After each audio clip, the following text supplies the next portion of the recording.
Who's in?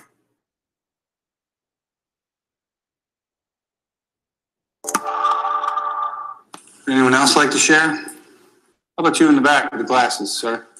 My name's Bobby, and I am an addict. Hey, Bobby. Hi, Bobby. You know, you folks aren't here because you're gamblers. You are here because you are terrible gamblers. Hey, Bobby. These folks don't need to stop doing what they're doing. They just need to get better at it. Who's stealing? Please. Who's that? Hello? Eureka, Billy G! Eureka! The Thursday night throwdown has begun, and Steph Curry hits a shot at the buzzer from nearly half court. Steph Curry, 18 points, 7 of 12 from the field, 3 for 6 from three-point land. We need 2 more three-point shots to hit our prop of over 4.5 with Steph Curry. We played a full half of basketball, and here we are right now, right where we started.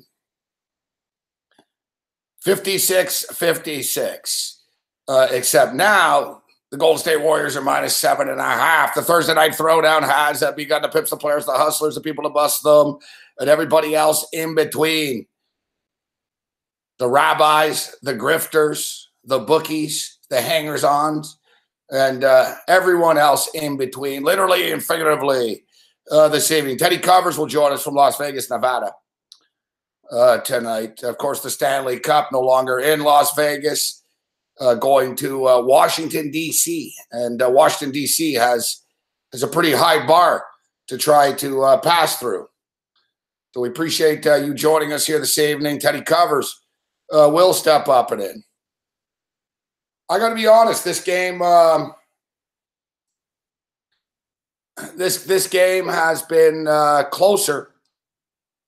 Right, I'm not shocked that it's close, actually. If you listen to the radio show today, we talked about how we thought that the Cleveland Cavaliers would hang around early.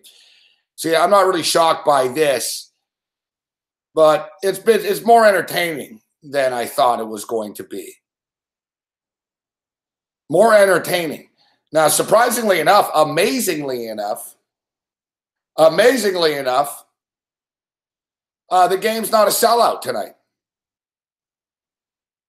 There's over 400 tickets unsold for this Golden State Warrior game this evening. And like cheap seats too. Although the cheapest ticket, and the Golden State Warriors have the most expensive ticket prices in the National Basketball Association. And they go to the finals every year. So I think people are just out of motherfucking money. You know, that's why they've taken everything they can from Oakland. That's why they're moving to San Francisco, and they'll sell out in San Francisco again. Whatever. Tonight's like the first night they didn't sell out. It was like 100 and fucking something sellouts in a row. And they didn't sell the game out tonight. Except somebody from the Bay Area who's a Warrior fan told me it's $300, the minimum ticket. Like, that's what the Golden State Warriors charge to get in. $300 minimum ticket for the upper deck. So, Oakland's not the richest city. Yeah, they've fleeced fucking the city of Oakland for everything they can right now. The Golden State Warriors are a trendy team. They're a money team. And, you know, they're a sushi team. They're a white wine team. You know, the Bay Area, wine country. You know, like, it's upscale at a Warrior game by Oakland standards.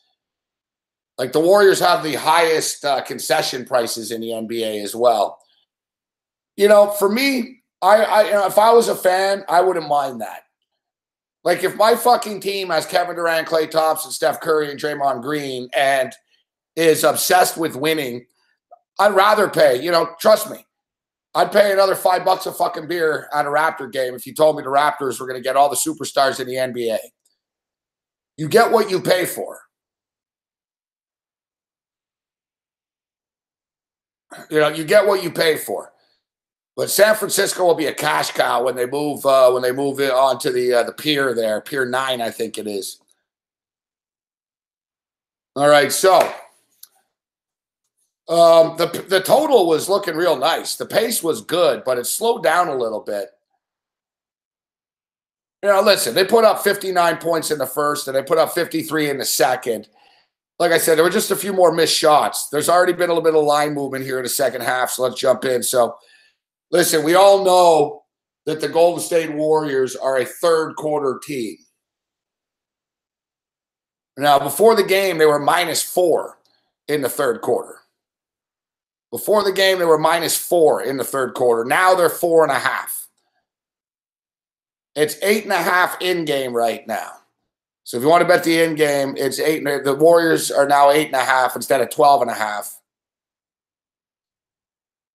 The second half number is -9, and the total is 107.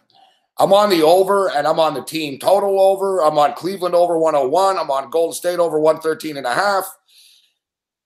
I've got a lot of plays going on here in this game, and of course we've got that future in significant amount on the Golden State Warriors to win the title.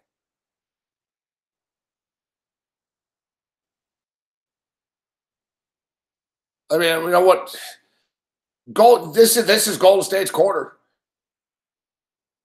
I think we just pull the trigger here in the third quarter. I've got a piece of the Warriors to cover the point spread as well, and it's probably going to hover around there. But instead of playing the -9, because I already have them to cover, I'm going to go -4.5 here. Should have motherfucking just taken it in before the game at -4, but it is what it is, and we're not before the game anymore. The new team totals right now, like I said, the Cleveland Cavaliers were 101.5. We've got the over on the Cavs. Nice start here, getting to 56. Their new team total is 105.5. Golden State Warrior team total is exactly where it started when a basketball game started, 113.5.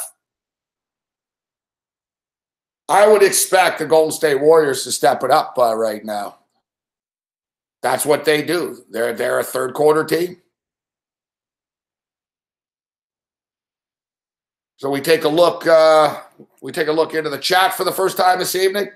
Mendoza.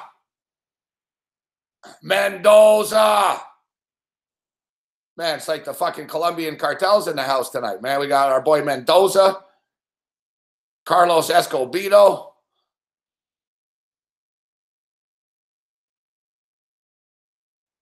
Listen, if the fucking trolls show up tonight, we're just going to say, listen, we're going to get fucking Escobedo's uncle and Mendoza's cousin to come to your fucking house, fuckhead.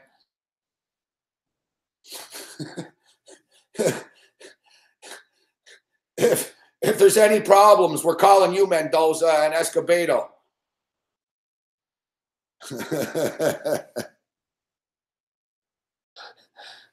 Well, what's up, MVP? MVP Sports rocking it. St. Paul. What's up, St. Paul? Good to see you, bro. We hope to see you. We'll see you in Las Vegas, Nevada for the IFBC.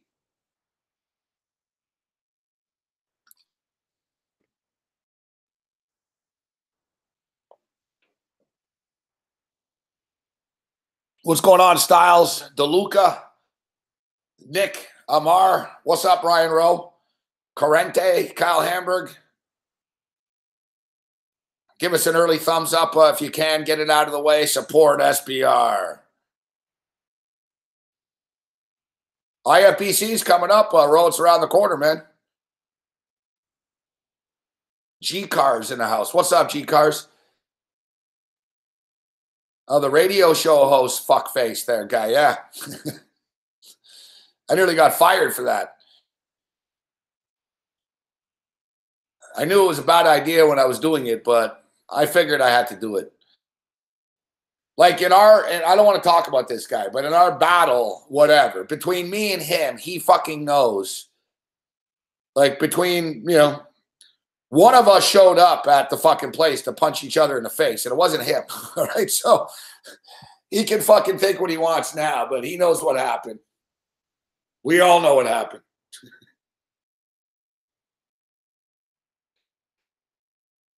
I'm not trying to relive that shit. I just fucking for some reason we were talking about revenge stories and vengeful shit. And I talked about killing this old man's fucking lawn once.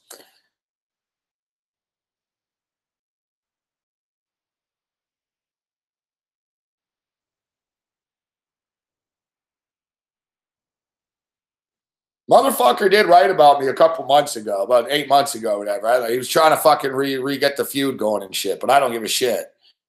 I have nothing to gain from a feud now. Like I said, it was good. It was good for my TV ratings at the time. It was good. Yeah. There's a purpose for everything, people. Come on.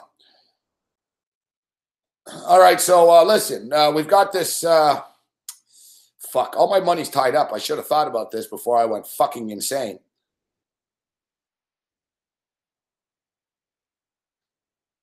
Oh, damn. It already started. Fuck. I wanted to get you guys in on this.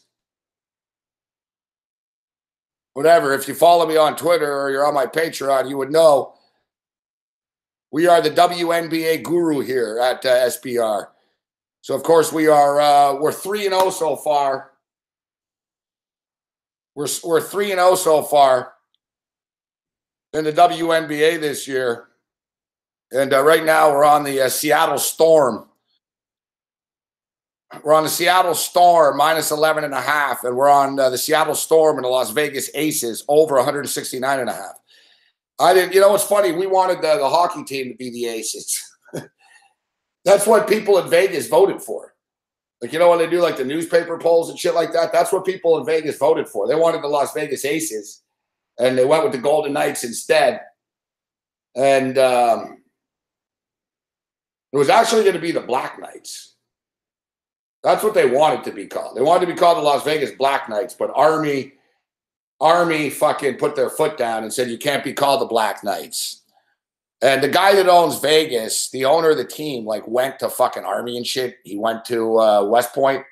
So he thought they'd be all cool with it and shit. But Army are pretty protective about their Black Knight shit. And they even fucking filed a lawsuit against them for the fucking Golden Knight shit. Hey, listen, fuck, Army, settle down. You might have beaten Navy fucking once or twice. Fuck, chill the fuck out, all right? They think, oh, we own the word Black Knights. Fuck. It's like that fucking bitch, Kylie Jenner. I want to copyright the name Kylie. I'm sorry, Kylie, but there's been other Kylies before you. Fuck. Kylie Minogue is 50 years old. I'd still rather stick it to her than you. Fuck.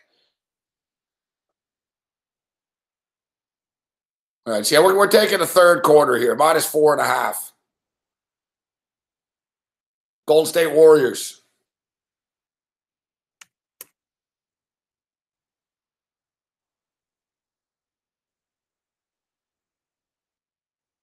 No turning back. Head-on collision, no turning back.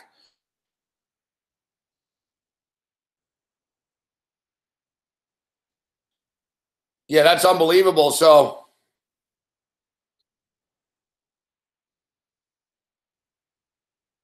the bath, whatever, man. I got fucking soaked as a motherfucker, and now I got puddles on my fucking floor because I took my jacket off and it fucking dripped and shit. I swear to God, man, it rained for about 50 minutes today in Toronto. And I was outside for the 50 minutes. Like, and as soon as I got back, it stopped. Like, so it was incredible. It's been sunny all day. I step out. I'm like, I had to go pick up a PaySafe card, and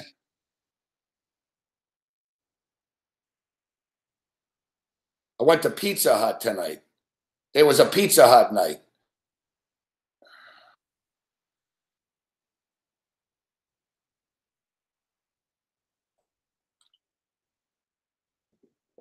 I had to use the fucking pizza box coming back over my head. Fuck.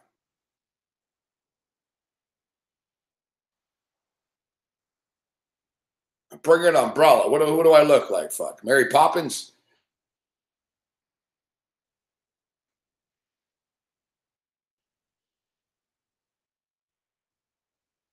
Yeah, the Dodgers got screwed tonight. Motherfucker didn't even touch the fucking plate. We got a parlay going here right now. Golden State Warriors money line, Seattle Storm money line, and the Dodgers and the Phillies under 7.5. So that's already home, but we need the Warriors to get it done. Yeah, Las Vegas are an expansion team in the WNBA.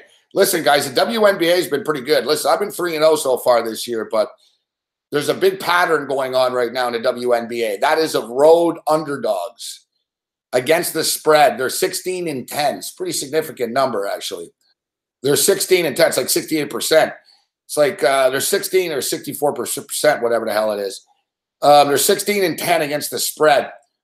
But tonight was an exception because Las Vegas are an expansion team. And Seattle just played Las Vegas like 5 days ago in Vegas, and they beat them 103-95, high-scoring game. The total was only 169.5 tonight. And I figured now Las Vegas going on the road against Seattle will really get massacred. It's already fucking 28-9 right now. They're up by 21 in the first quarter already. It's funny because I'm not like diehard about WNBA. I'm sure there's people who put real work into this shit. But I've bet on the WNBA a lot over the years, or at least enough. And so far this year, it's helped me. Like, I know which teams fucking are chokers. I told you guys last night, the Phoenix Mercury are the biggest overrated fucking team in the history of sport, man.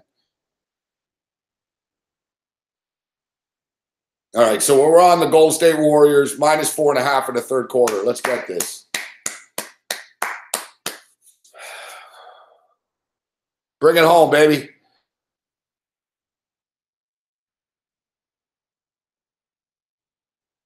Do I ever sip a cup of tea? No, I don't. I don't drink tea. I don't drink tea and I don't drink coffee.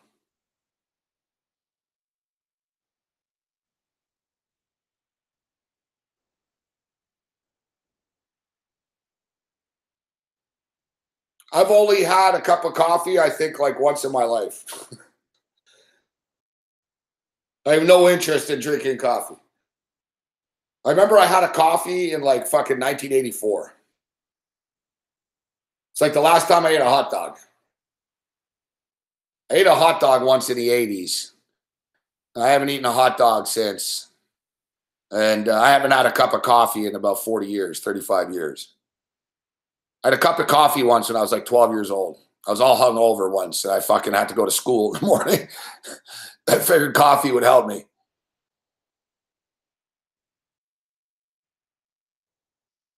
Albert's 48 years old. He's never had a cup of coffee. No, I don't eat hot dogs. Hot dogs are filth. They might taste good to people. I'm not judging you, but I don't want to eat a hot dog. You couldn't pay me to eat a hot dog. Fuck.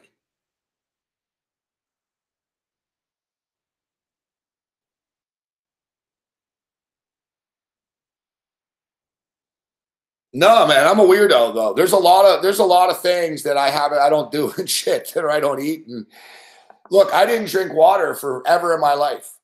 Like, I literally never bought water before.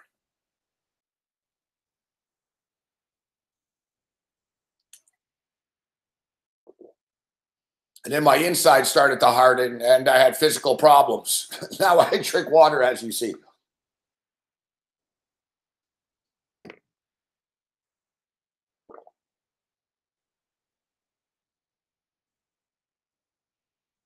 Yeah, man. I don't eat hot dogs. Lomas, only one cup of coffee in his life. He ate a restaurant in London, England.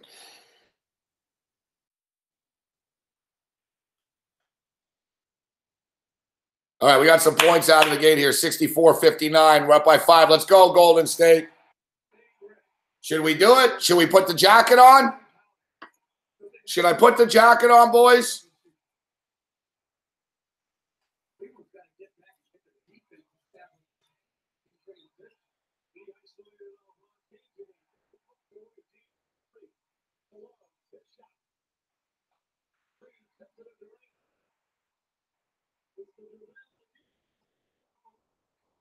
Oh, Klay Thompson misses the 3.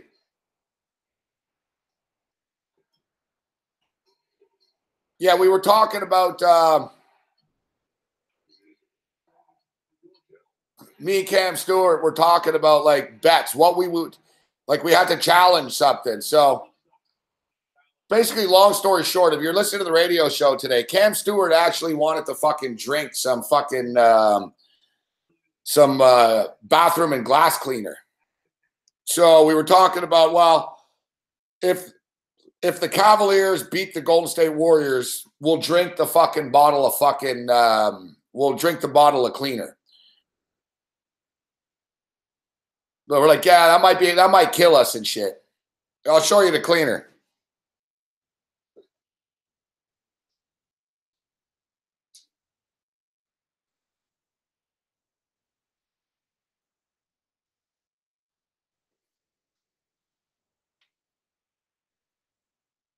So if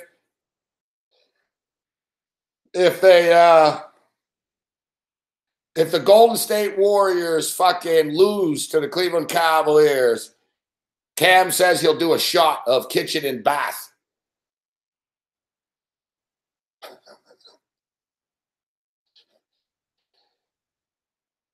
It does smell very good, though, and it does look good. So the thing is, so Cam noticed this today. He looked over, and he's like, oh, I'm thirsty. He goes, what's that? I said, that's fucking kitchen and bath cleaner.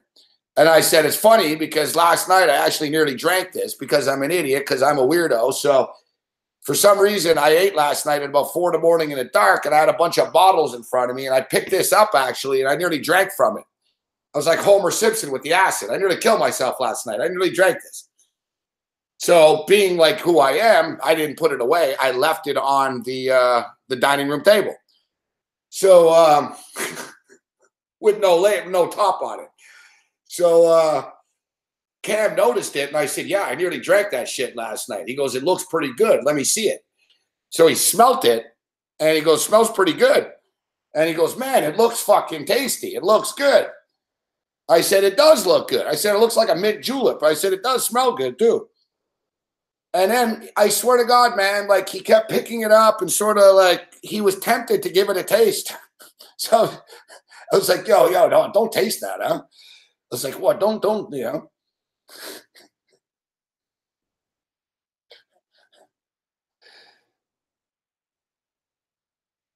I don't know. I can't find the spray top. So basically, yes, if the Cleveland Cavaliers win this series, Cam will do one shot of this. No, I won't let him do a shot of this, but my bet is if the Cleveland Cavaliers win this series, the bet was I don't smoke weed for 1 month. 1 month. 1 month, no marijuana.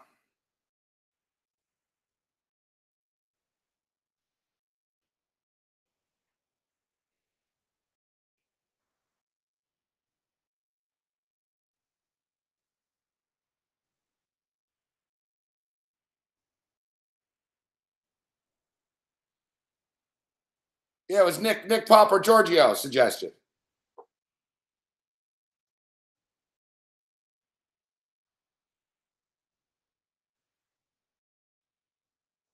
You guys like 0 chance.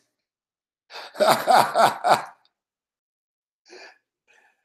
this is courtesy of Jazz's Fine Dispensaries. Jazz, I don't know if he's in the chat right now.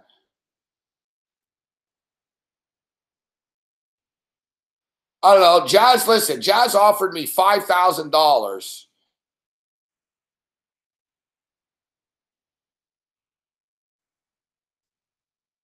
Listen, I'm not going to stop smoking weed for a month. I said that, listen, I'll go out of my way. I'll sacrifice for the team. I said that if the Cleveland Cavaliers win, I'll do an 8 ball of cocaine. I don't want to do it, but I'll do it.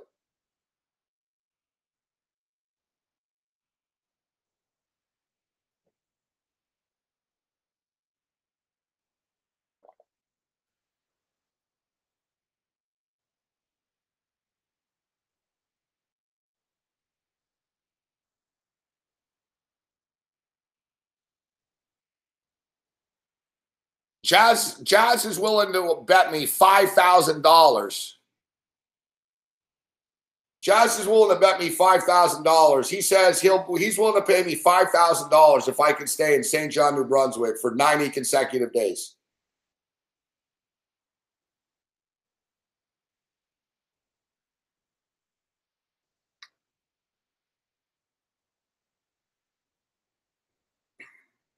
I could do it, but it's not enough money.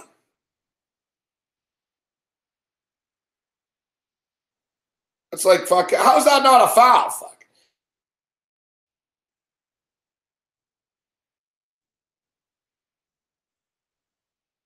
Like, I'm not, yeah, here's Jazz. I'm not fucking uprooting my fucking life for $1,500 a month. Fuck. What do I get out of that? I understand from your perspective.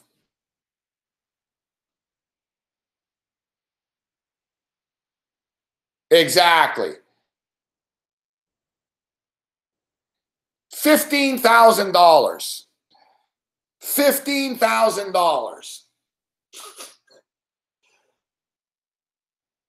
$15,000.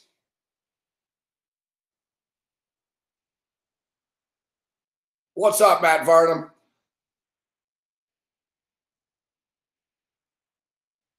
I'll move to St. John, New Brunswick for fucking $15K.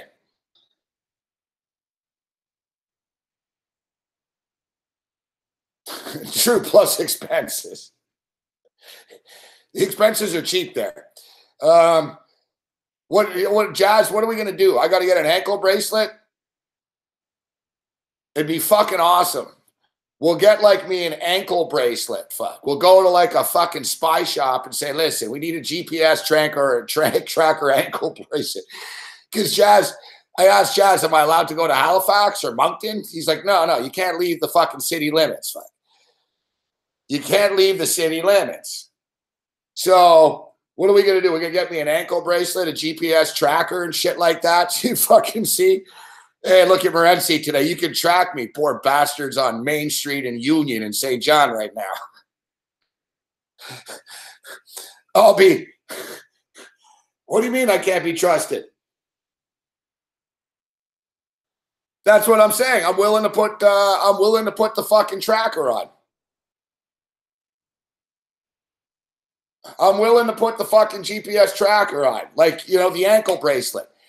Like, we'll go to a fucking PI and shit like we're on bail, and we'll say, listen, this guy's on, like he's on bail. Put an ankle bracelet on him. Like, for $15K, I'll be willing to wear a fucking tracker. You can watch. It'd be fucking great, man. You could watch me walking up the street in fucking St. John. Beep, beep, beep, beep. Man, I'm going to become like a fucking meth addict if I live down there for 90 days. Yeah, I'm still moving to Vancouver.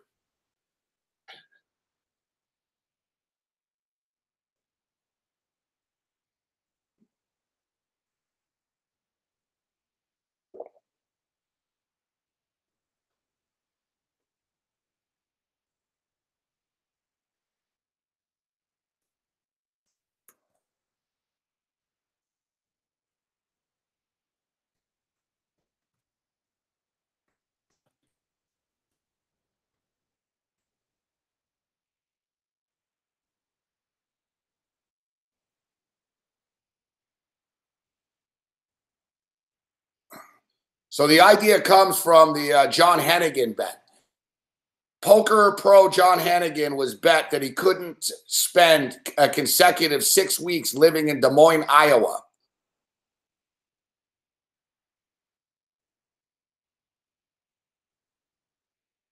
It was a $100,000 bet.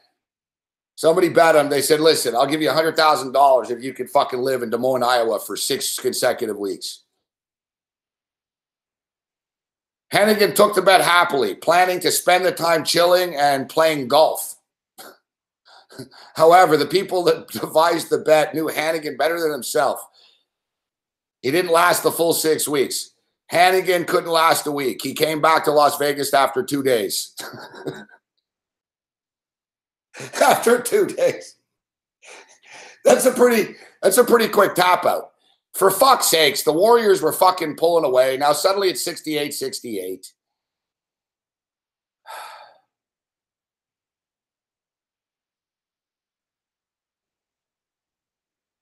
This game's starting to piss me off now for real. We're not going to hit this 4.5 now.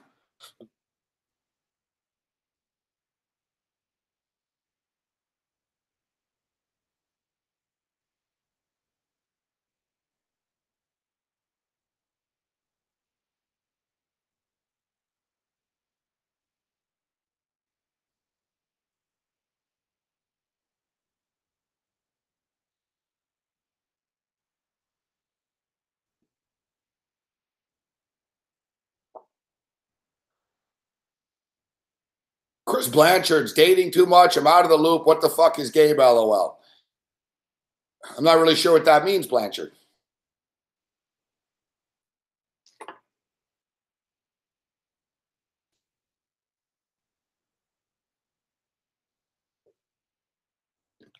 Oh, fuck, this game's pissing me off.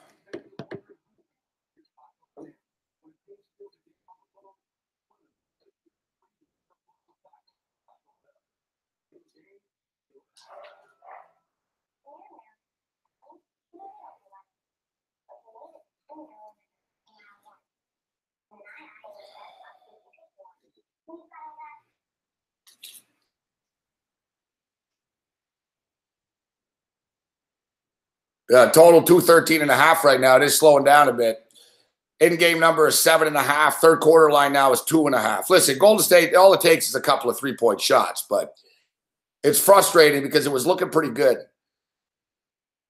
Seattle Storm are absolutely fucking destroying the Las Vegas Aces. It's 45-18 right now. Man, my baseball picks have been pretty good, but the last 2 days, every fucking game, man, my teams blow like fucking big leads and shit. It's crazy. St. Louis Cardinals, weren't they up 4-1 earlier? Cardinals were up 4-1. Now they're losing 8-5. Yesterday I had Arizona up fucking in a parlay 4-0. They ended up fucking losing the game. Never fucking ends this bullshit, man. Should only bet on WNBA basketball. This fucking NBA is pissing me off too.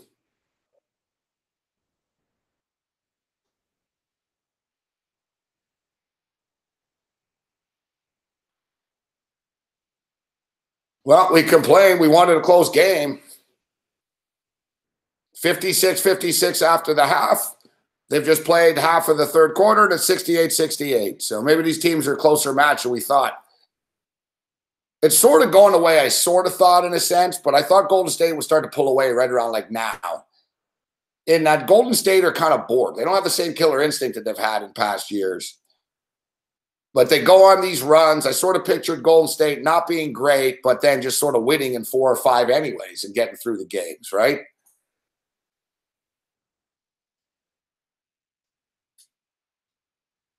Cleveland are playing well. We got to give them credit.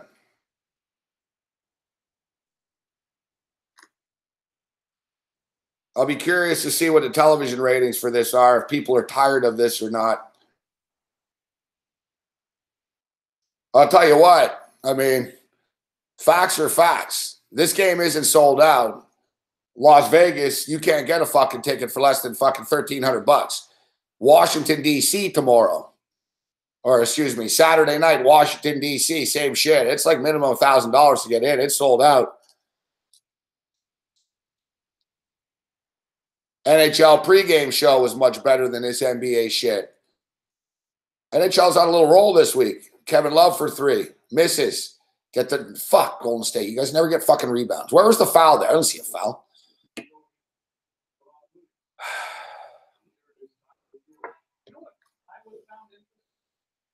It's unbelievable. The fucking total is slowing down. It's 212.5 right now. We're around the number. It ended up closing at 217.5. It went up.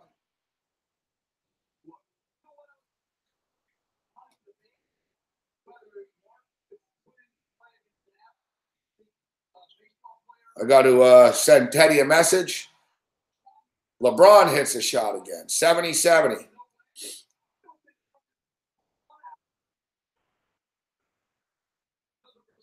Clay for 3. Misses. Fuck, even our team totals are starting to sort of, a little lingering around. LeBron from way downtown nails it. LeBron hits it from San Francisco. He hit that from Stanford, fuck. 73-70. LeBron already with 36 points. Steph Curry for 3. Hits it. Boom. Nice. We need it. Come on, Curry. We need Curry over 4.5 for plus 100.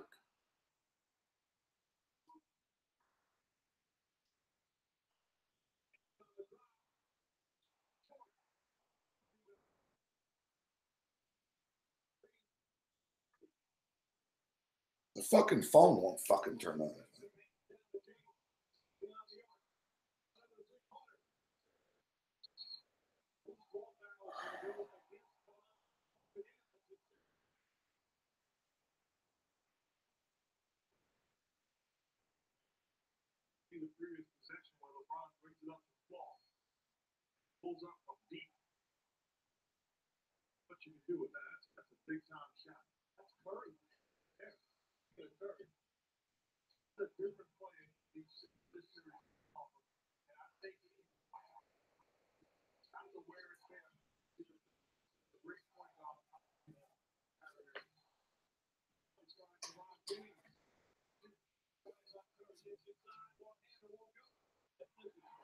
$73-73.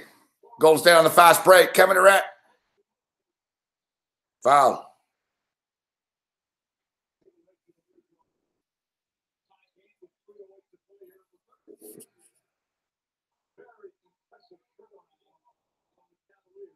Just give me a second here. Let me send this over to Teddy.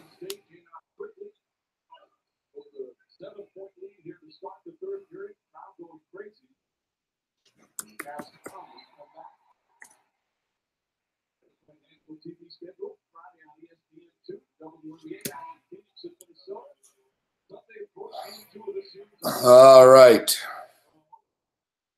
Let's check in on the box score.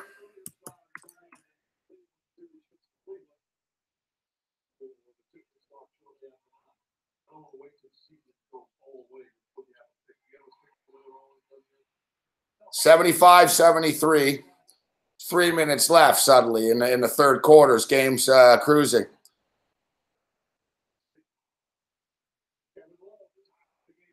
Kevin Love. Total's picking up a little bit here. All right, so Steph Curry, we need over 4.5 Steph Curry three-point shots made. He's got 4 right now. He's 4 for 8 from 3. We need one more. I'm a little pissed that I didn't take LeBron James over 2.5. I knew he'd be fucking bombing. We got Kevin Durant over 2.5 three-point shots made as well. He's only got 1 of them made. Curry's now on the bench, so he's not going to hit one now for the next few minutes. Oh, turnover, 77-75. Come on, guys. This is it. Livingston, top of the key. Livingston taking it to the rack. Livingston gives it up to Draymond. Of course, Draymond fumbles it. No, Draymond. Fuck, man. There's a fucking reason why Draymond's open for threes. He never hits them, fuck. It's getting old, Draymond. Stop shooting, fuck. Clay. Yes. See, Draymond, pass the ball, bro. You're not a fucking shooter. I swear to fucking God, Shrek, man. Stop shooting the fucking ball so much. I know you're wide open, and there's been a few times you want to shoot. I get it. It's tempting. There's a reason why you're not open. Everyone knows you can't shoot. You know, you want to shoot the ball, fucking practice and get better shooting the ball. You're a good rebounder. Let's go, Kevin. Come on, go, Livingston. Looney. 82-75. Let's get this, motherfuckers. Let's go. Come on, let's go, Golden State.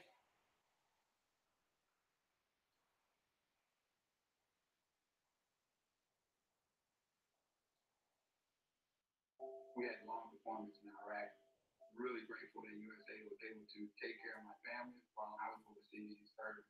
It was my very first car accident. We were hit from behind. I called USA. Man, Klay Thompson's been fucking balling in there, man.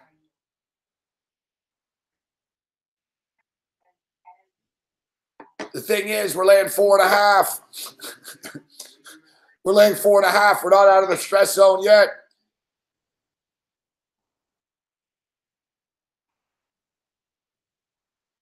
Yeah, I don't know what that means, Alan Action. What does that mean? Fold like a cheap suit. How does a cheap food fold?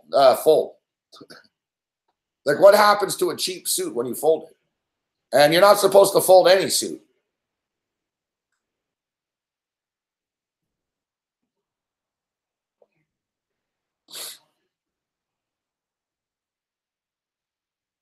Cheap like a fold like a cheap suit. What does it mean?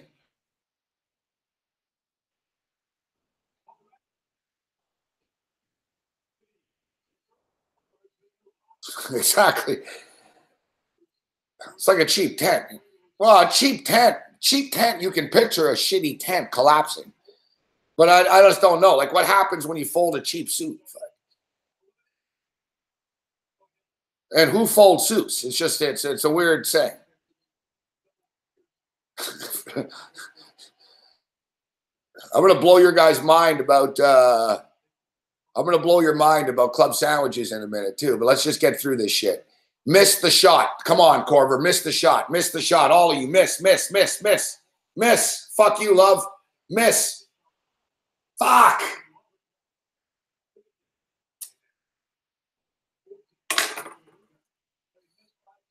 We're up by 5, man. This is it. Yes. All right. Just don't hit a 3. Don't hit a 3 here, please. No 3.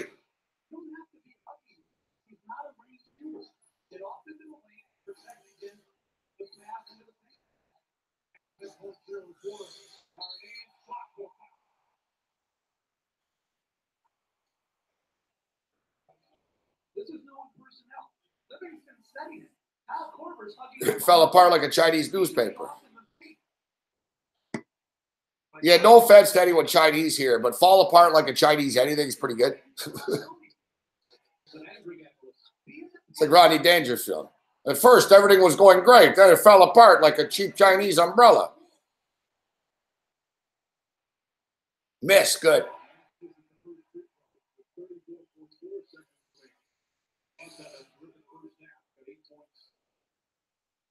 You'll have to order your own online, Alex Z. 84-77, miss. All right, we're up by 6. We have the ball. There's a 11-second differential, though. A basket would be really nice here, fuck.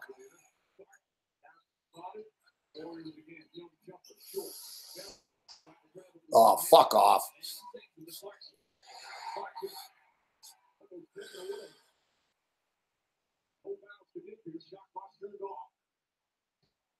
This is it. This is the bet.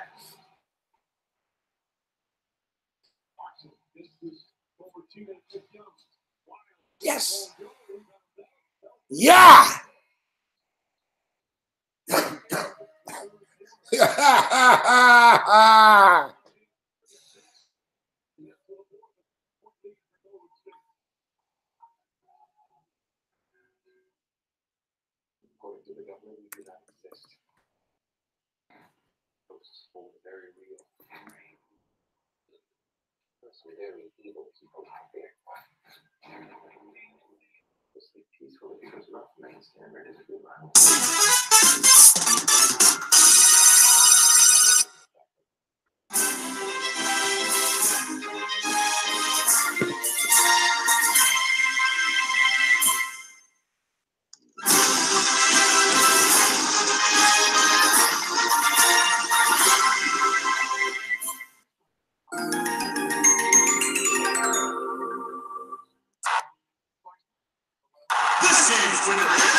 Not Mario, Gabio. Oh, -4.5, motherfuckers.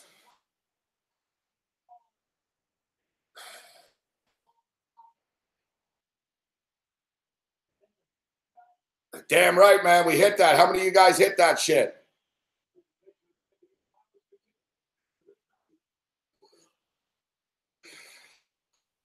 Howard Dean. What did I sound like, Howard Dean? Oh, the yes. We're going to take New Mexico. We're going to take Colorado. We're going to take Delaware. Then we're going to take Vermont. We're going to take Massachusetts and New Hampshire. Yeah.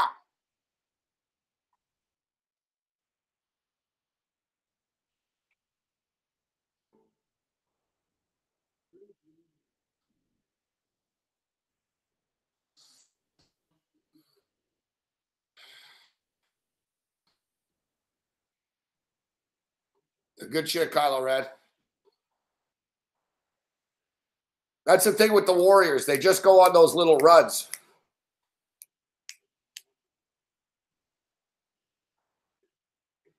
New win game total is 216.5. 216.5. They scored 50 combined points. Little light. Little light. Cleveland needs to step it up on offense a bit. I got team totals. I'm all over the place here. It's kind of a contradiction. I really need Steph Curry to hit a motherfucking three in here. I really do. I went bigger on that one.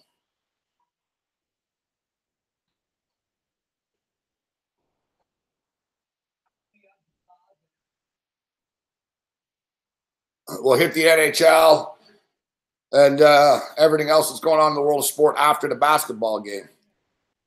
That's right. Delaware will start accepting sports bets on June 5th. Who's going to Delaware now? Anyone going to Delaware? Anyone from Delaware here? Anybody in Dover? I don't think fucking people know Delaware's a state. Fuck.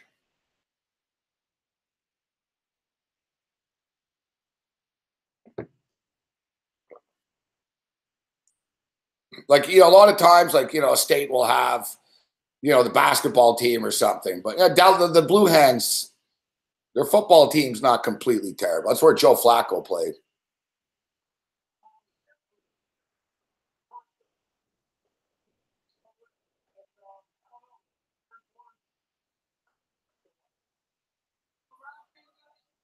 Delaware.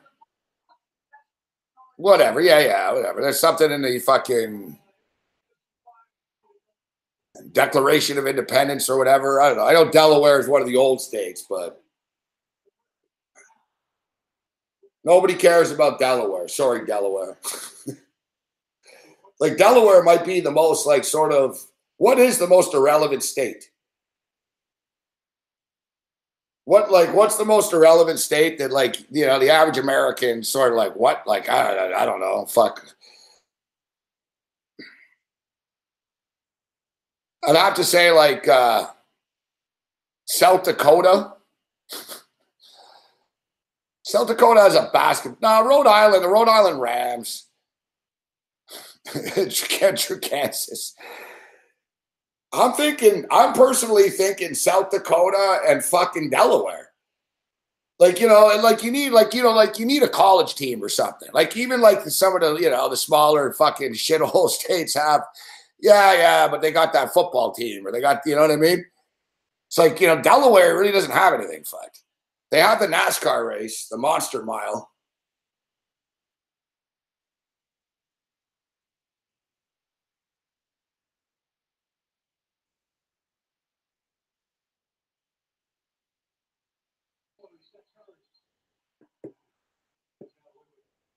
No, Rhode Island's all right. I've been to Rhode Island.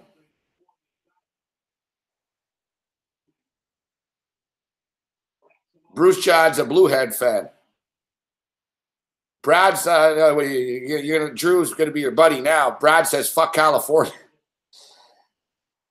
Yeah, California. You can't compare California to South Dakota.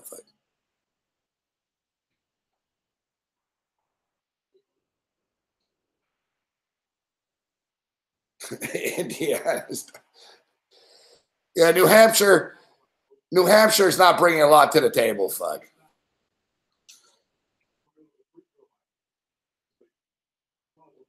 Like, New Hampshire really isn't bringing a lot to the table. I've been in New Hampshire.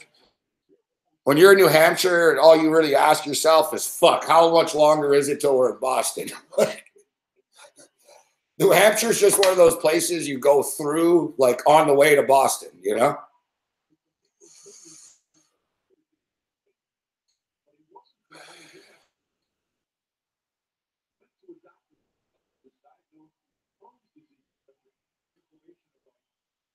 Yeah, there's a lot of states. Like, I have no desire to go to Indiana. I once bought tickets to a Notre Dame game when I was drunk. I woke up in the morning. I'm like, I'm not going to Indiana. Fuck. I gave them away. Fuck. It's like, I'm not going to Indiana. I'm not fucking USC, Indiana. Fuck that. Fucking Notre Dame.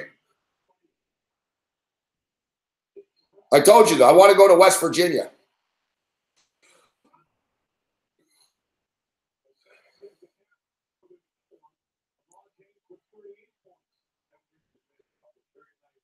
Man, I saw I don't want to get political right now, but I'll get political. So I don't want to get political, but you know, whatever. I'm not taking sides on this or anything, but I saw a funny story the other night that, you know, they were talking about like cultural shit and Roseanne and blah, blah. And they're going back and forth. And one of these Republican dudes, like the former head of the Republican, whatever, he's like fucking Rance Previous's buddy or whatever. But he said that a bunch of Democrats fucking once went to North Carolina to a NASCAR race for like an outreach program or something. And they got vaccination shots. He's like, these people are so out of touch, like these big city elitists. He goes, they got vaccination shots. It's a true story. He's like, they got vaccination shots because they were going to a NASCAR race in North Carolina. They were scared they were going to get diseased.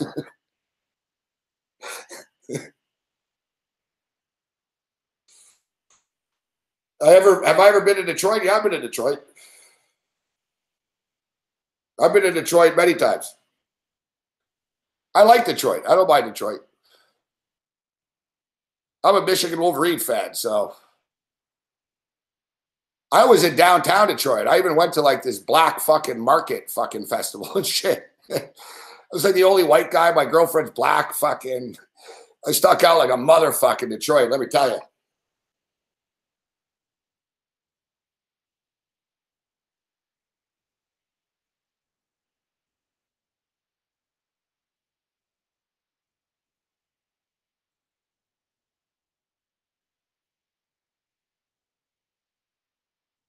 Holy shit. Here come the motherfucking good thing we took that third quarter because here come the Cavaliers.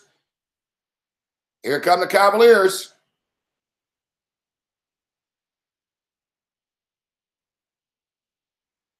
You know, it was actually Matthias in Germany that gave the idea the other day. I've been looking for a cheap place to live. Fuck. Windsor might be the answer. What did the Cardinals do?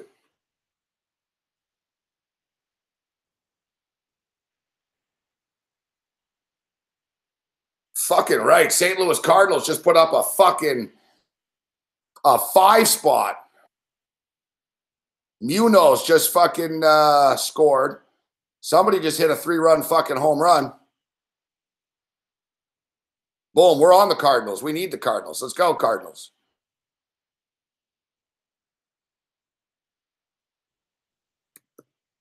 Don't blow this shit again. You already blew it once. Don't blow it again, fuck.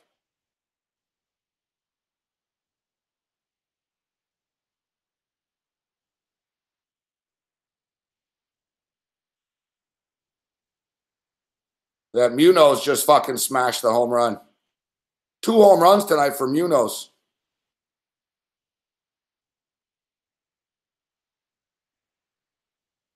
Game over. 10-8. Winner.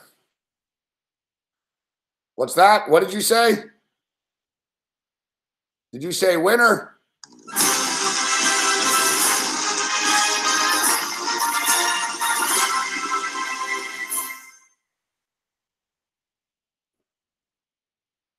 Winner.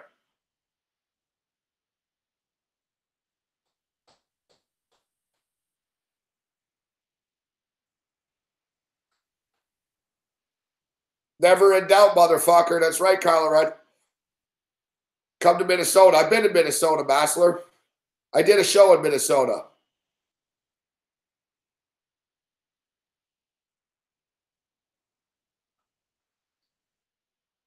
Yeah, you know what? All kidding aside, Windsor. Somebody brought up me Matthias. Fuck. Wouldn't be bad, Windsor, actually. Would you rather live in Windsor or fucking Niagara? That's what it comes down to.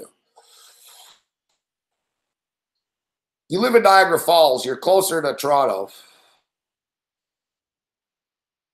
But being closer to Detroit is better to, you know, I don't know. Detroit's got a bunch of casinos. Sports gambling is going to be legal, so those casinos will be good. Michigan, Ann Arbor's there. Loretti's in Windsor. I'm not going to lie, though. Windsor freaks me out a bit. Not like, I'm not scared of Windsor, but it's like, I find Windsor to be creepy. It's a creepy city, Loretti. It just is. Like, if you live there, you know, like it is. It's fucking dark. It's like Windsor. It's weird because when you're in Windsor, it's like you're in Detroit. It's like you're in Detroit. You know what I mean? Detroit's right fucking there. So like, you have the Detroit skyline, bam, like right in your fucking face. Like you can reach over and touch it from Windsor. It's fucking close. People swim across when they're drunk and shit. Like fucking, you know, so it's weird in Windsor. You're in Canada, but you have Detroit looming. And it's a weird thing. The thing that freaked me out about Windsor too, I was like, fucking Detroit, man, it's ominous. Fuck. They got that fucking Ford building and shit. And you can feel the depression of Detroit sort of seeping over.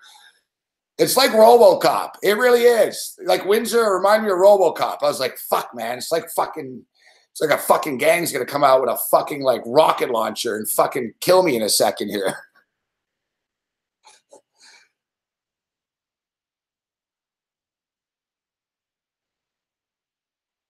and then D's like, I hate Windsor. I can see that from my house. It's so close, D. You guys are right there. You can like touch each other. Everyone in Windsor are Red Wing fans and Michigan fans and shit. Detroit Lion fans. Loretti, are you a Lion fan, I assume?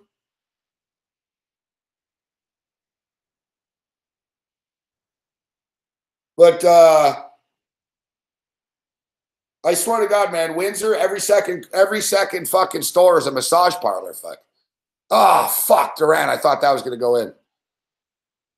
What shirt is this? It's a starter shirt. Or New Era. Sorry, New Era.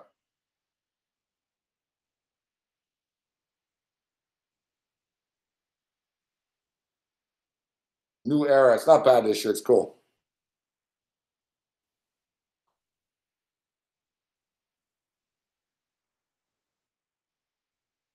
$92.91. Guys, it's almost to the point now where we should just bet on them in the third fucking quarter only. Like the Golden State Warriors, they won the third quarter. They're a third quarter team.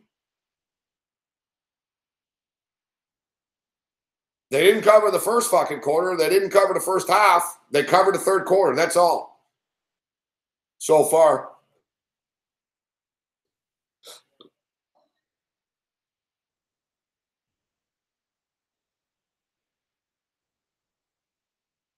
Well, we got ourselves a game. 92-91 with 6.5 minutes remaining.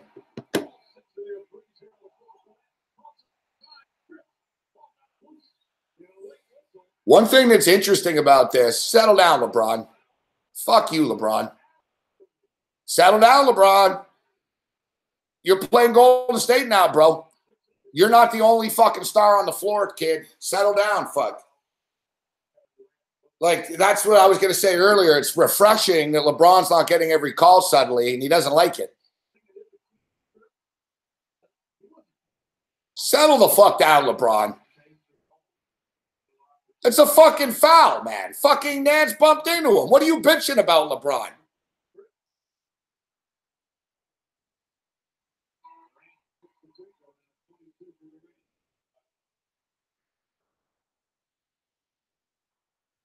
Yeah, now you know what it's like, LeBron, right? Well, you don't get the call, huh?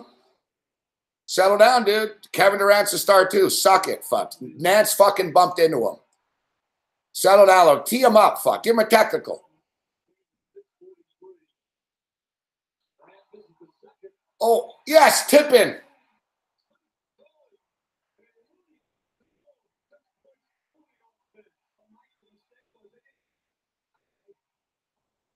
That's the thing, too. LeBron gets every fucking call all the time, and then he fucking cries when one thing doesn't go his way.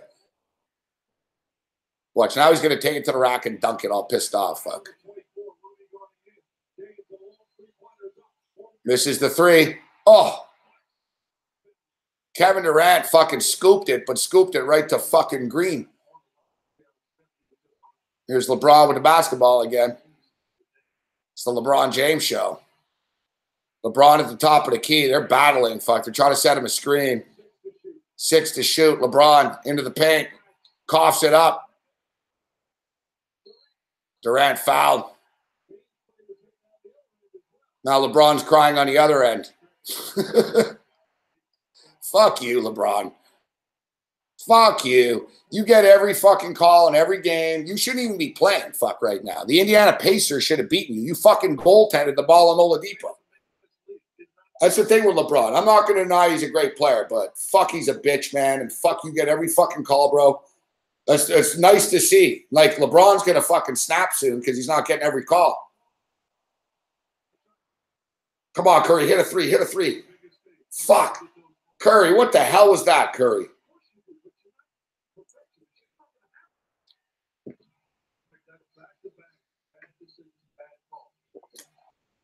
Settle down, Brooks. Fucking Brooks, Mr. LeBron over. Settle down, Brooks. J.R. Smith misses the three, but we got a tie basketball game. Kevin Love. Steph Curry's overrated, fuck. I'll give you that. I'm not going to deny that. Steph Curry's overrated.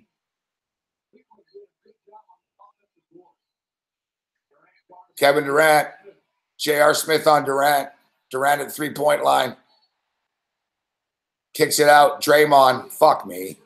Oh, you hit it. Oh, my God. It's a miracle.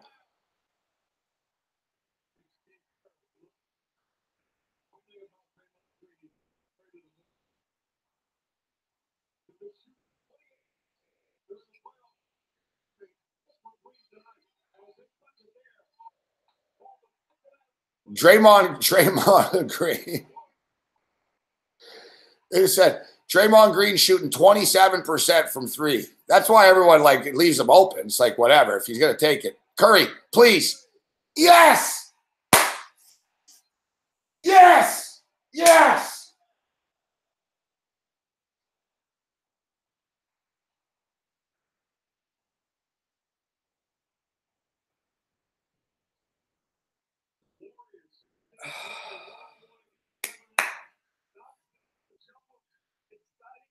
Plus 100. Did somebody say winner?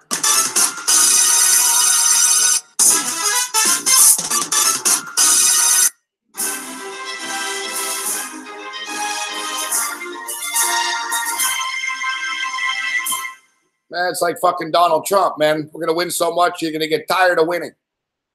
Tired of winning.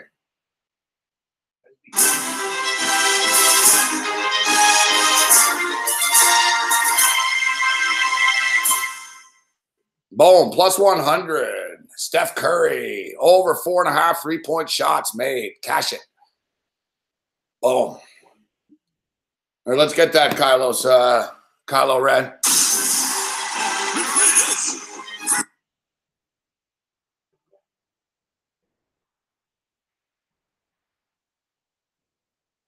No, I'm not buying any Racing Greyhound, no.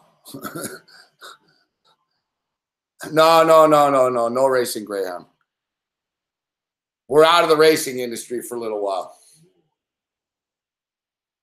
Too bad. I'd like, you know what, maybe we'll get back in the horse game at some point, but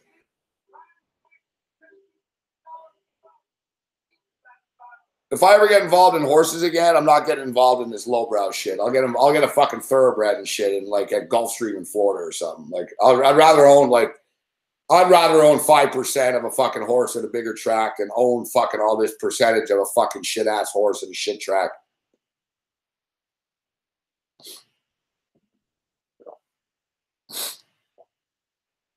Horse racing sucks, man. And Greyhound dog racing is too cruel. Like the only time I'm ever going to do anything with horses is I'll bet on it. Fuck. Yeah, I don't mind betting on it, but it's a money pit, man. Nobody makes fucking money. It's like a cartel. Fuck. There's like 2 or 3 families that make money. Everybody else fucking loses. Like just it's a money pit. Yeah, Gary Guy. Yeah, he's a good guy, Gary Guy. I got no issue with Gary Guy. I still get, I'm a legal racehorse owner, so I get all this literature from the fucking horse racing world. Pissing me off, actually. I don't want to see it.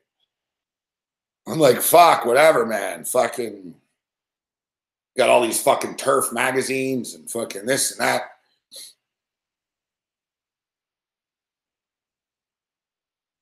It looks like it was a new Purge movie. I don't think people need fucking to be encouraged. All right? To be fucking purging.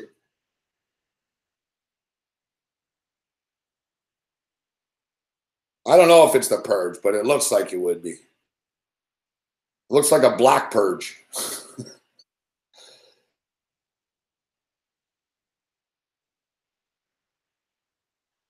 Looked like a Slipknot video. Everyone likes Slipknot. Like, people live the Purge every day in the real world. They don't need these. The Purge movies kind of, the idea is kind of stale now. Fuck. How about you purge and you fucking overtake the government? It's like, oh, it'd be a movie about how people fucking get home invaded. Yeah, people get home invaded all the time. 194 under pressure.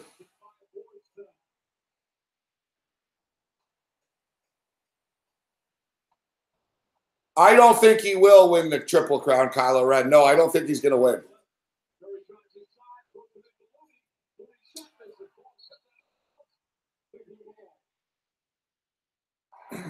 That's not Looney's fault. Curry put him in a tough spot. If you're Steph Curry, you got to finish that on your own. Look at this. He put him in a tough spot here.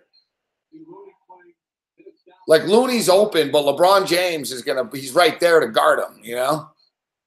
Steph Curry's not a great point guard. Like, you know, once in a while he'll set you up for a dunk and shit, but the Warriors are good at passing like these sling passes, but in a half-court setting, you'll notice they turn it over a lot. Like, Draymond turns it over. Curry does, like, he's not an instinctive point guard, Curry, right? They don't really have a point guard. Look, Draymond Green handles the ball more than Curry does. I hate that about them. Like, I'd rather have Clay. Here's Durant handling the ball now. Durant for three. Air ball.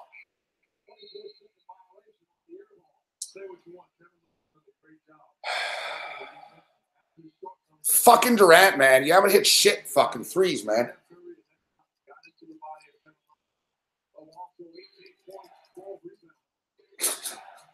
I just noticed Kevin Love's hair. I should be laughing. It looks like he had like fucking, that's it, like they shaved half his head off or something. All right. Holy fuck. LeBron dunks it. 2-point game, 101-98, 2 minutes and 51 seconds remaining.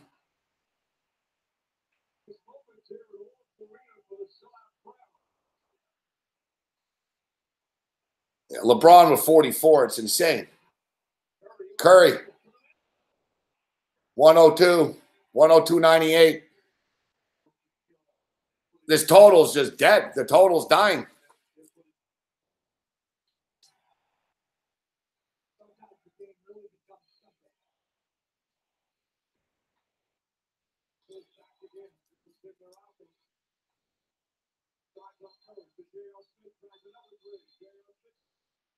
Oh!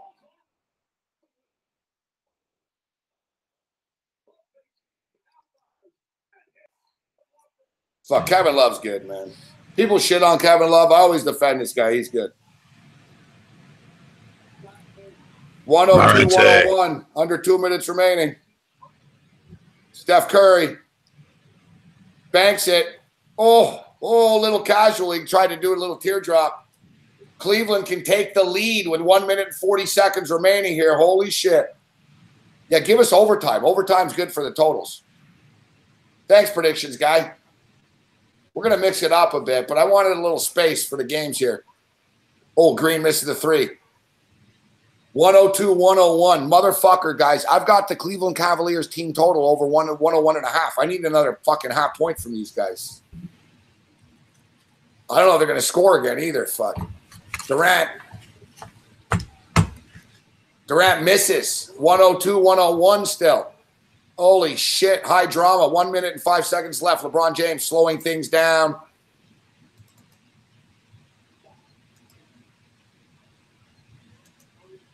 LeBron James with the basketball. 8 seconds left on the key. Steph Curry guarding, which is a fucking mismatch. And a foul. LeBron goes to the line. How the fuck do you have Steph Curry guarding LeBron James, man? Seriously. LeBron James like Andre the Giant next to Rey Mysterio next. Look at it. Look at the size advantage here. How the hell do you have Steph Curry on fucking LeBron James then? Morency. I thought I was seeing things, and no, I'm actually seeing Ted Savransky. Yeah, dude. I was letting you do play by play, especially because your feed is about like a second ahead of mine. Oh, people in the chat are bitching that I'm too behind them. What's up, Teddy? What are you doing, dude? Fucking sweat. Well, not really sweating. I sort of have a bit. What do you got? The team total over? Yeah, that's dead. I've got, you know what? We just hit the fucking, hold on. That's right. We just hit another winner. That's like our fourth winner in a row in this game. Hold on. We had over 101 Cleveland Cavaliers, 101.5 team total.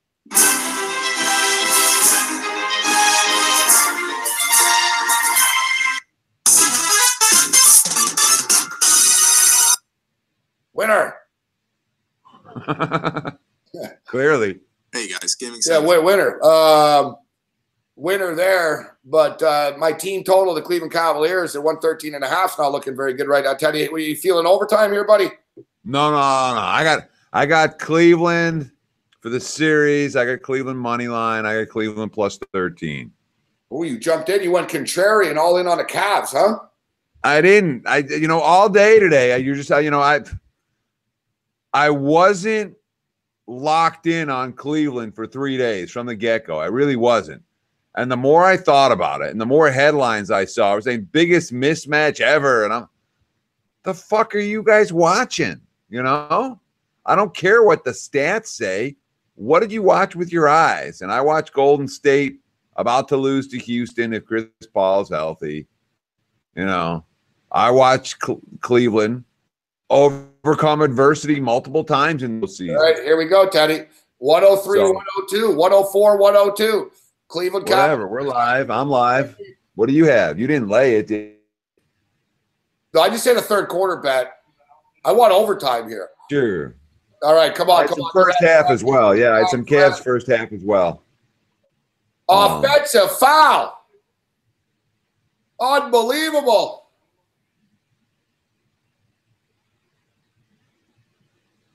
Wow.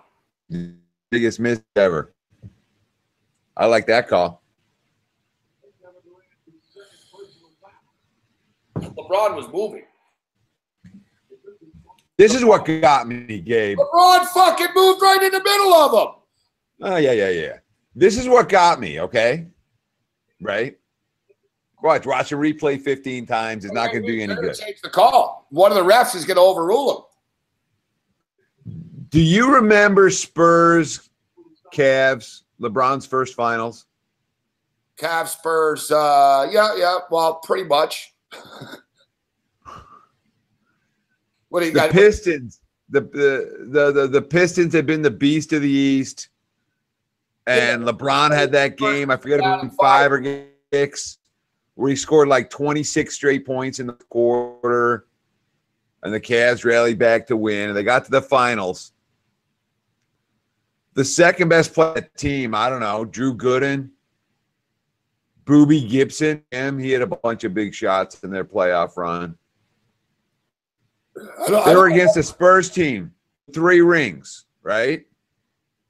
LeBron's first trip to the finals, shitty support. He didn't even have Anton Jameson on that team. Shitty supporting cast, really. Weak supporting cast. Weak Eastern Conference. All right. It was the 3-time champion Spurs, already with 3 rings, against them. And you know what the Cavs were? There's a point to this whole long, fucking boring story. Plus 360. Okay, they were plus 360. Yeah, this Cavs team is better than that team. I could have saved us a lot of time and said this is the second biggest fucking NBA Finals line ever. No, I'm talking about how I talked myself into Cleveland today. Well, I'm looking at that. I'm like, this team's better than that team. That team stunk. You know, and LeBron's a hell of a lot better now than he All right, they was. overturned it. Teddy, it's a bad time for your story here, Teddy. We're in the middle. What's going on? These guys are. Let them, you know, it's, what's going on? It's just nothing, okay? It's just the stress. The stress getting you. You got to relax, Gabe. I'm not. I want to see what happened. They overturned the going on. They're yapping. You know? Consider me the color commentator. I'm telling some freaking story. All right, you're the play-by-play guy. When you got to cut in, you know? Teddy. Morency. I can't believe I didn't know you can review a fucking foul though. That's what I don't really understand here. Like I don't understand apparently in the last 30 seconds of a finals game. And again, because we're here, I mean, you got volume down, I got volume down. So I don't know what the hell's going on. I don't know what they're talking about. These guys are, you know, the guys in the chat will know what's going on. I don't know what's going on. 104 with 36 seconds fucking remaining. So listen, even if they get shut up, Draymond Green. What are you bitching about now? Fuck. Even if Cleveland takes a lead, Golden State will have 12 seconds after to do something. Yeah, it smells like OT, doesn't it? Feels that way. Do you remember game one of, I'm asking you about these obscure games, but I remember it. Game 1 or 2, and that's not really obscure, but game 1 of the 2015, the first time they played. This is now the fourth time. The very first game where Cleveland was like +6, +6.5, and it went to OT, and then Golden State won by 8. I don't think they'll win by 13, though. I'm hoping not, dude. I'll be pissed. Yeah, I don't want OT. I want the Cavs to take it right here. We were just melting down on the show, all of us in the chat here, too, a couple of minutes ago. We had the St. Louis Cardinals blow a 4-1 fucking lead. They're down 8-5. Then they end up scoring 5 they came back and beat them 10-8. Yeah, so like you said, you're right. No fuss. I can't have heart attacks. I can't have heart attacks about every fucking game all the time. I don't. I generally don't, but this one's stressing me out a bit here. I'd really like. That's what this show is for. This show is sports rage, man. It's about stressing out. I understand that. I think, the guys in the chat will to let me know. I don't know. Yeah, the team total comes into play here, 113.5. LeBron with the basketball. Oh shit! Here he goes to the rack. LeBron scores easily. 106, 104, 31 seconds remaining. Watch Golden State, no doubt, will take a stupid 3 here. Fuck. Come on, Curry. Don't just fucking. There you go. There you go, Curry. Curry and 1. Oh, Steph Curry showing some skills. That's a nice take, huh?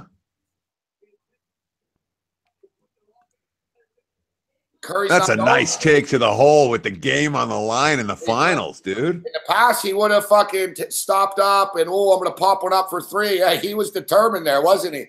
Nice job, Love. Yeah, you like Love there. Love comes at him full force. He's like, yeah, whatever. I mean, look, the whole point of Love is you win and you don't let him get that bucket. If you're going to hit him and it's clear that he hit him, oh fuck! Don't hit him like a LeBron. No fouls to give. Yeah, this is beautiful, dude. Cavs to win it right here. Let's go.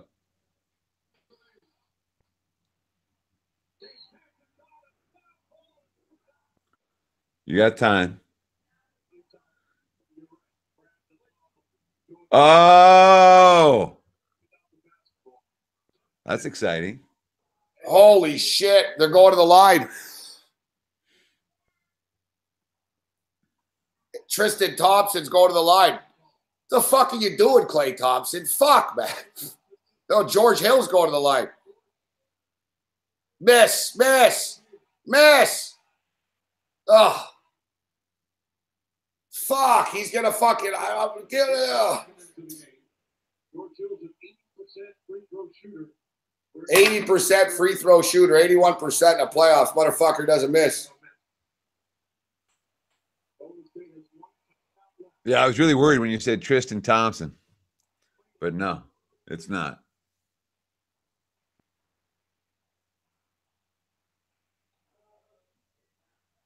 Oh! No!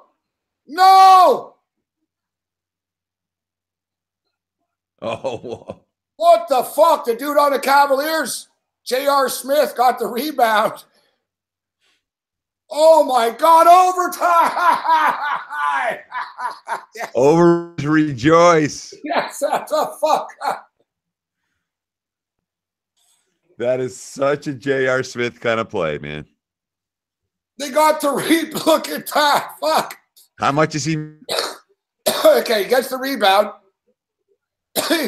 Look at LeBron. LeBron like points. Yo, he fucking goes, yo. Oh. Look at LeBron. Oops. Oh my fucking God, guys. Oh my God.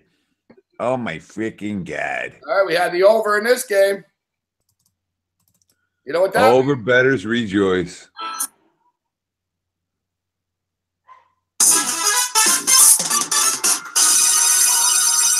Winner. Oh yeah. Man, we've been playing this song all motherfucking night.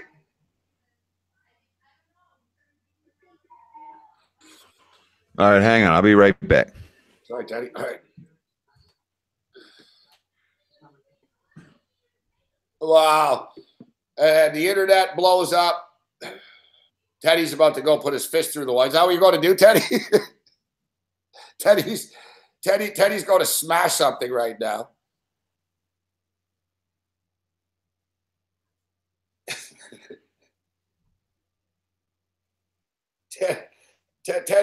Teddy's like, I'll be back in a minute. I'm going to go fucking grab a baseball bat. All right, Teddy? Yeah. Do you remember that time I was in do you remember that time? Do you remember that game? It was who's it? Steelers Chargers. Where Harrison, like the Chargers had no business covering, and it got bet up from 4.5 to 6.5. And on the last play of the game, Tennessee was down. They were down 4 or 5, whatever the frick it was. They were down 5. 12-7. The Pittsburgh didn't have a touchdown. They had one on the last drive and they got called back. So to make a short story long, yeah, I'm dragging these on. I don't care. Anyhow, the Tennessee was hot potato with the freaking. You smoking some real good weed tonight, Teddy? You got some. Oh my God, dude! In this game, fuck. I went outside with a baseball bat and started smashing stuff. I think Teddy just did a bowl. The New York Times. Then the New York Times called. I got the New York Times off of that. I was like, yeah, I was just outside smashing stuff with a baseball bat. I was so mad about that game. And then it got overturned. That's the whole point. I thought I lost, and then the play got overturned. Like they did a replay but you for a half hour. And I won. There we go. Cavs won the tip. It's easy from here. 107. I hate losing the tip, but I hate that he freaking missed that free throw. Oh, I can't believe the pressure. And that's all it is, Ted. He's an 81% free throw shooter. 81%. That's a tough free throw to hit. He thought but about he alligator armed it pretty good. You know what? He took too long. He should have just got it and fucking did it. He sort of, you could tell he was thinking and shit. How's that not a foul? Yeah, that's a foul. I mean, that's the difference between winning a series and losing a series right there, you know? Wow. Especially if you're Cleveland. You don't have time to, you can't blow chances like that. Now LeBron's fucking bitching at who is that just committed the foul? LeBron just got in his face. LeBron's having a heart attack here. He's like, guys, I can't do it all. Come on, Durant. You ever going to hit a fucking shot? LeBron's fucking animated here with the refs.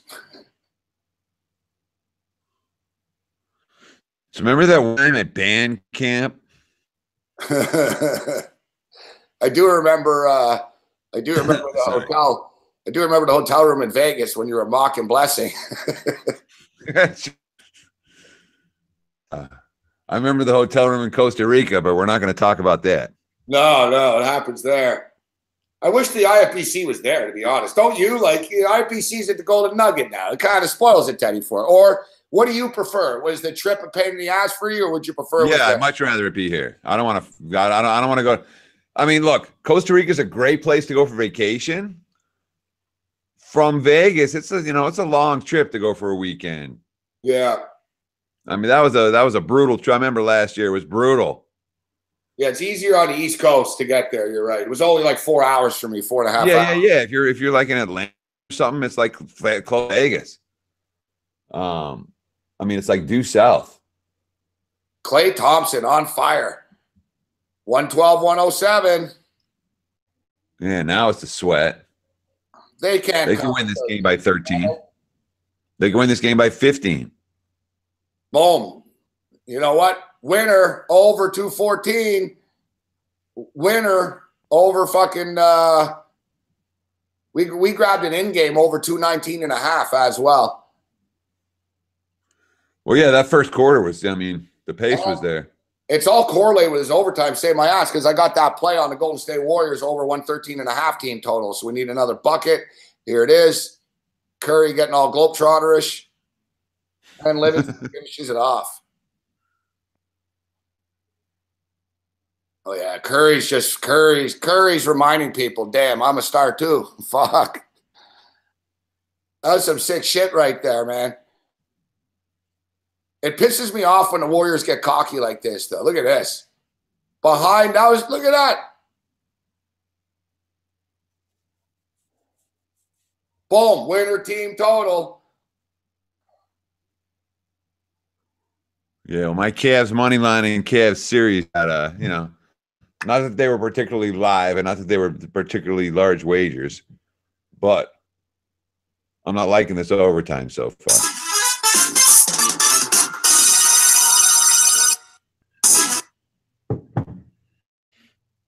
Over. All right.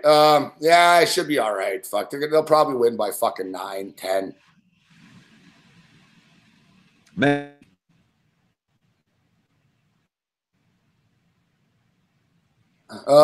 Man, J.R. Smith, the internet's going to get killed. What's it now? 7.5, 8? Sure, of course, the internet's going to hate J.R. Smith, dude. He's easy to hate. There's no in-game number anymore, only money line. Golden State Warriors minus 2,500. Cleveland Cavaliers plus 1,225. 7-0 in overtime for the Golden State Warriors right now.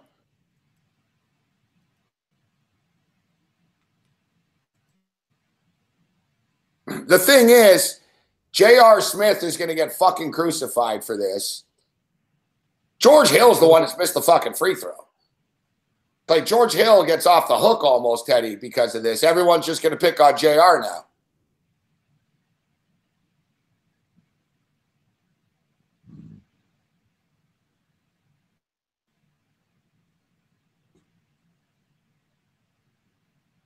$114-107. What just happened here? I thought you froze, Teddy. You all right? Yeah, you're moving, though. You want me in this conversation again? Yeah, I thought you froze. I'm watching the game, and you're telling me there's no lines, and I'm looking at lines. So Teddy's got that the worried drift. I know the feeling. Oh, LeBron. Ooh. All right, now it's getting real for the cover and shit from both sides. Whether they score here. Now, they score here. Like a 3 makes it 10-0 in the fucking overtime. We'll see. Draymond Green, top of the key, kicks it to Livingston. Boom. Dunk. 116-107. 2 minutes remaining. Here's LeBron James. Tick. Oh, it finally goes in. That's the largest lead that they've had in the game. Now it's 7.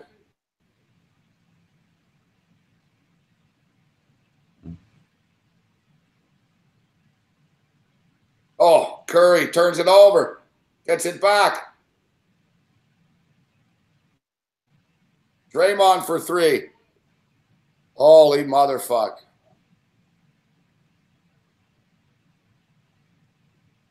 Draymond's getting hot late.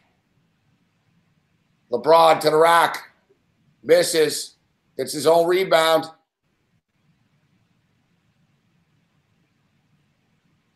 Going to the free throw line.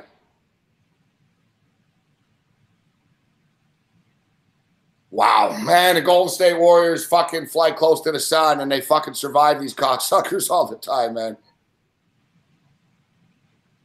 So what do you think? We looking at 12.5 again for game 2? Draymond's taunting LeBron right now. Look at this.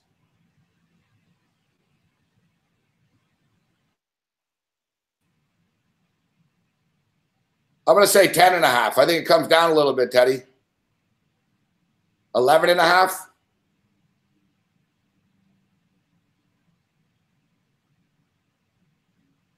What if Iggy plays? Motherfucker. LeBron's got 50 points. Fuck.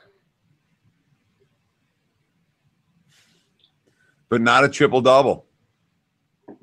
He sucks. He's an underachiever. 119. Although you can't blame him for the assists. Thank you, LeBron. Those were 2 big free throws in my life.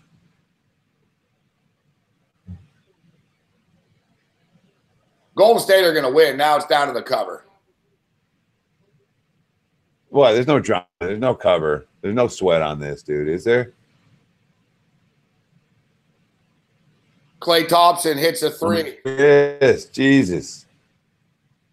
If I push on this, even I'm going to be pissed. But whatever. You can. They could lose by 14 here easy. Ugh. This is the point spread right here. This possession. Yeah, this possession.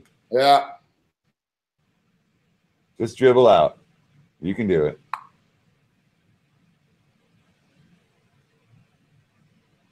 Oh. Somebody blocked it. Oh, there's the cover. Boom. But it's a sweat. J.R. Smith saves you. The hand that kills you saved you. And they tap out at 8. Now that's I don't even know what to say off of that, man. I hate me off when I get a +30 dog and I'm fucking sweating overtime. That pisses me off. That puts me in a bad mood. Tristan Thompson just got kicked out. Whoa. Tristan Thompson just pushed Draymond Green in the face. I don't blame him. He didn't punch him, but he just hand fucking mashed him. Draymond Green must have said something to him. Thompson got pissed off, said something, got kicked out, and then just fucking basically slapped. Thompson's getting suspended. 100%. That's not just like, oh, boys being boys foul. He just slapped him in the face. Now Draymond. All right. So now what's the line for game 2? We got Iggy back. We got Thompson suspended. Yeah, 13.5. You know, we got the Cavs in complete meltdown mode. I don't know what Steve Nash is doing there in the hallway holding a baby. Shit's getting fucked up, Teddy. I'll tell you exactly what Nash is doing. He's sitting there watching Chris Paul going, I wish I'd have gotten the finals. I wish I'd have gotten the finals. I always got hurt in the big game. I guess you played some pretty good finals. I can't cry about not covering a number. Fuck, I hit the third quarter. I hit all these team totals. We hit the in-game overs. We can't cry. All right, here it is. So what happened?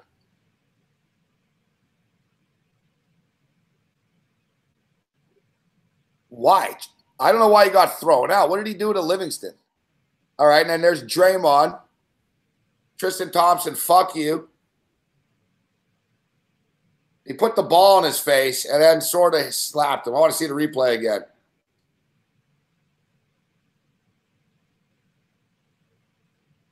Come on, show another angle here. When it first happened, all I saw was Draymond get hit in the face, but looks like he took the ball and he hit him in the face with a ball. It didn't look as bad when you see it for real. There's Draymond, Curry, and LeBron pushes Curry out of the way. There's still time left. 2.6. LeBron doesn't like losing. He becomes a real fucking sore loser, this guy.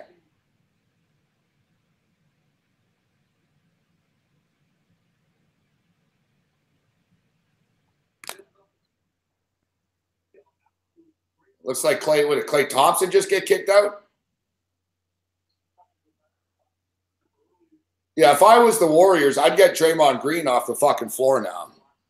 There's 2.6 left. They're not scoring 8 fucking points. Like, Draymond will do something stupid here in 2 seconds. That's a possibility. I'd get him off the floor. Yeah, they're smart. They're like, yeah, sit on the bench, Draymond.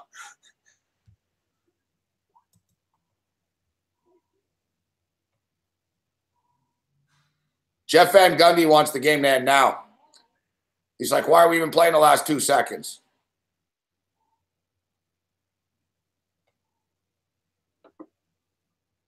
Well, it was a little more tense and heated than we thought it was going to be tonight. Ted, what was your expectation? You took Cleveland, so you were expecting a close game. But to me, it was more spirited and competitive than I expected, Teddy. I mean, if you've been watching the Cavs, they've been feisty, you know? The Cavs had a chance to roll over, okay? Remember that game 7 against Indiana? Remember that one game? You know? But game 7 against Indiana, they had a big lead. They blew it. They got another lead. Pacers fought. They could have folded twice in that game, easily. And they didn't. They're fucking lucky they didn't call goaltending on LeBron against Oladipo. And then the NBA the next day, should have been goaltending. It was like game 1 against the Raptors. Oh, yeah, we should have reviewed that when the time Kevin Love elbowed DeMar DeRozan in the face. And it would have been a flagrant. Not only should we have done it, and then they even say, and it would have been Toronto's ball. And yeah, free throw, like the Raptors would have won game 1. Like, LeBron's been aided and fucking abetted the whole time. Fuck, man. Collusion. Fuck. Bob Mueller should investigate the NBA instead of Russia. Fuck. I don't know why Tristan Thompson got kicked out, though. Look, what did he do? He didn't do anything. Like, he barely bumped into fucking Livingston. I don't know why Tristan Thompson got kicked out. Well, he didn't get kicked out. That's a foul or something. No, they ejected him right after he got hit. They looked at Thompson and they were like, you're ejected. And then Draymond Green started taunting him.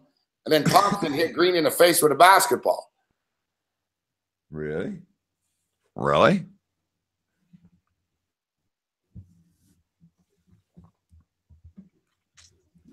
I don't see it.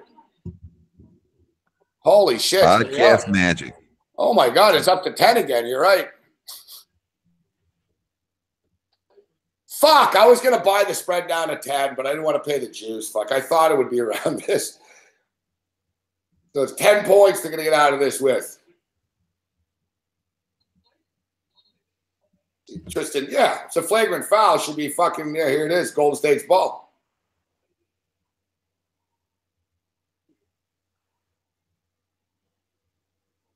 Come on, shoot a 3.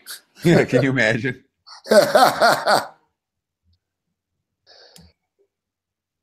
So have you ever lost a bet after somebody took a knee? I've lost bets in every possible fucking way, Teddy. You know, someone try to be people out, and then somebody steals it and lay it up on the other end or whatever. I don't think I've lost a bet. I can't think of a scenario where someone was taking a knee and I lost the bet. So to me, that's like they're not a muff snap or something stupid. To me, one of the biggest pet peeves I fucking hate in basketball. In that instance, you don't shoot. There's 2 seconds. Smush? No. But when teams are down. Not Smush Parker. Maybe it was Smush Parker. It was Smush freaking Parker. Who stole the ball. Down, the guy the guy that Kobe hated. Yeah. Yeah. He's the one who stole the ball when they were dribbling it out and cost me a bet and laid it in. What did Clock you gonna tell us about every fucking bet you lost over the last 20 years today? So let me. No, but I won that bet on the Chargers. That's the whole point. Look, man, you wanted me on when there's a freaking game going on. What do you want to talk about? You got 13 more minutes, man. What do you want? You got Teddy Covers unplugged right here. Yeah, I know. I figure you should just sort of fucking. I figure you should just, the floor is yours. What's on your mind? Well, exactly. I mean, like once I started with it, and now it's kind of funny, So I'm like, I remember that one bet, that one time, and it's all these different times. It's cracking me up. I don't know if it's cracking anybody else up, but as long as I'm amusing myself and amusing you, how are the ratings? Are the views going just way down? No, they're doing all right. They're stabilized. Cool. The arrow's just pointing straight down. You're like, all right, I better give you your show back. I hijacked. We will have a point spread soon. Yeah, I'm kind of pissed. Oh, here it is. 12.5, 16 at Bookmaker. Man, I told you guys, Seattle Storm minus 11.5. Seattle Storm are up by 43 points right now. So far. 4 minutes left. The Las Vegas Aces, it's expansion city in Las Vegas right now. Yeah, they're pretty rough. Yeah, that's why I bet against them. I thought they were 11.5 point underdogs. I knew Seattle would massacre these chicks tonight. Yeah, I was supposed to go to a game. When was it? It might even been, I don't even know. It might have been Friday, tomorrow, but I didn't. That's what they wanted to call the hockey team. Like when the people voted in the newspaper and shit. Yeah, but the dude had a hard on for Golden Knights. He wanted the Black Knights, but he registered the URL like 20 years ago, and so he trademarked it. I mean, the guy literally had a hard on for that name, like from whenever. He trademarked a couple of Black Knights and Golden Knights. Yeah, the NHL too thought Aces was too tacky and like gamblish-ish. They didn't like it, and I can get it. I understand that. So I think Washington Capitals are going to beat them, but the Capitals, Teddy, might be without one of their best players now. This guy Kuznetsov is hurt, the Russian dude, and he's motherfucking good. But we'll see if Vegas goes all the way. I know there's a lot of naysayers, and the casinos always win in the end, Teddy. All this bullshit about them losing $5 million. Instead, they all just get free publicity every day on ESPN, and they're going to end up winning in the end anyways. But sure, and what they can, the books were really going to pound it on it because really, there's William Hill's going to get pounded if Vegas wins. Stations are going to get pounded if Vegas wins, and coasts are going to get pounded. The Boyd, the local, the local, the ones that cater to locals, the ones that don't encourage wise guy action. So if you're, and look, I love Scoochie, he's my boy, at Boyd. I have nothing bad to say about him. And Art Manteris, who, I used to say bad things about on air and got in trouble for over at stations. And I met him and I've talked to him and I understand what he does and why he limits his risk. But to see these particular get slapped around, it's a badge of honor. If you haven't had your William Hill limits cut, it's embarrassing, kind of, in amongst the wise guy community. Well, Will Hill had a lot of bad publicity through Gil Alexander and his NFL draft props. Teddy, I don't know what the fuck they were thinking with that. Well, they effed it up pretty good. Like what? And then what do they care about paying people for a couple of fucking NFL props? Fuck, I don't get it. Exactly. And when the whole point, look, every book's going to make a mistake. Every book's going to misgrade something. Every book's going to have a bad day with customer service where the line or the website's not up or the phones aren't working. It's going to happen. All right. The good books are the ones who take care of those problems, and don't make it worse by saying somebody fuck yourself. That doesn't make the problem better. It's okay. All right, hey, we misgraded this. Anyone that had this, it's easy enough to do. Yes, there's paperwork involved. speaking of grading, I'm just looking right now. Haven't had my Cleveland Cavalier over 101.5 graded yet. I'm not panicked. Golden State Warriors over 113.5. Golden State Warriors money line, Seattle Storm money line, under 7.5, Dodgers and Phillies in game parlay. It's good. So we got some winners on the way out here that we can look forward to cashing. Yeah, dude, you made some money tonight. It sounds like. Yeah. We're one. We got over 169.5 in this Aces Storm game, so we're half a point away with 150 left from starting out the WNBA 5-0. Teddy, if we hit this 5-0 WNBA this week. Very nice. Keep it up. What do you got tomorrow? You know what? And I told people earlier, I'm not going to lie. I'm not spending hours a day capping this shit. You know what I mean? But I'm a fucking degenerate. I'm less of a degenerate than I have been in past years. I really made a conscious effort. So, like, I turn the computer off. I'm like, oh, look, Filipino basketball. I'm like, I don't give a shit. I'm not betting it. See, I bet so much less this time of year, you know, like in June and July, I bet way less than probably any other of the year because I don't bet a ton of baseball. And I don't pick up WNBA, and I can't bet arena football anymore. You keep it sort of moderate units as well. Do you ever like load up on a baseball game? Not to a level where I'm like, Football, betting 10 times as a standard wager. No. What is it, Teddy, do you think is it about all of us? And I'd say probably about 90% of the people in the chat. Mm-hmm. There's only I'll bet hockey.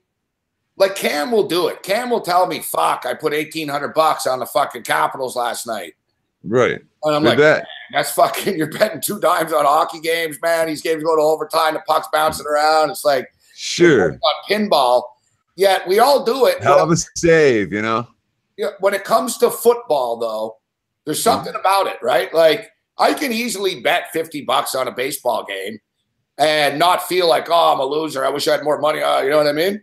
I'll put 100 on a baseball game if I really like it, a couple of hundred maybe. But I recreationally bet baseball. But when it comes to fucking football, I don't know, man. Like, it's like all fucking people suddenly want to put everything that they have on football games, Teddy. It's amazing the sport of football and the lure that it has to gamblers. And football with the emphasis on the weekend and then going into Monday night, as a bookie, we used to love that. I used to love that because everything gets rolled into Monday night and you don't lose. You either have a really big week or you break even, a really big week or you lose, whatever. You might lose a couple of bucks, but it was big wins and small losses based on Monday Night Football because everybody was double or nothing, if not double or nothing, the moral equivalent of. There were, a lot of big bets, Monday night, pre-Sunday night. Sunday night, Sunday, Teddy, is the new Monday nighter in the sense that Sunday night, people are bigger. Nuts. It's a better game. It's become the bigger production, exactly. Yeah, it's bigger than Monday Night Football. But I'm talking about gamblers. Like, if people have bad days, like those Sunday nighters, because a lot of street bookies, Teddy, the weekend's on Sunday, right? It's Monday through Sunday, and then you meet the guy on Friday. So no. Yeah, dude. No fucking bookie. No U.S. bookie does that. We're Monday week. No, Monday's always the end of the whole week. What are you fucking talking about? No, Teddy. What are you talking about? It's fucking, yeah. Well, real bookies, Teddy, you actually have to pay them once a week. So explain to us how bookies work, Teddy.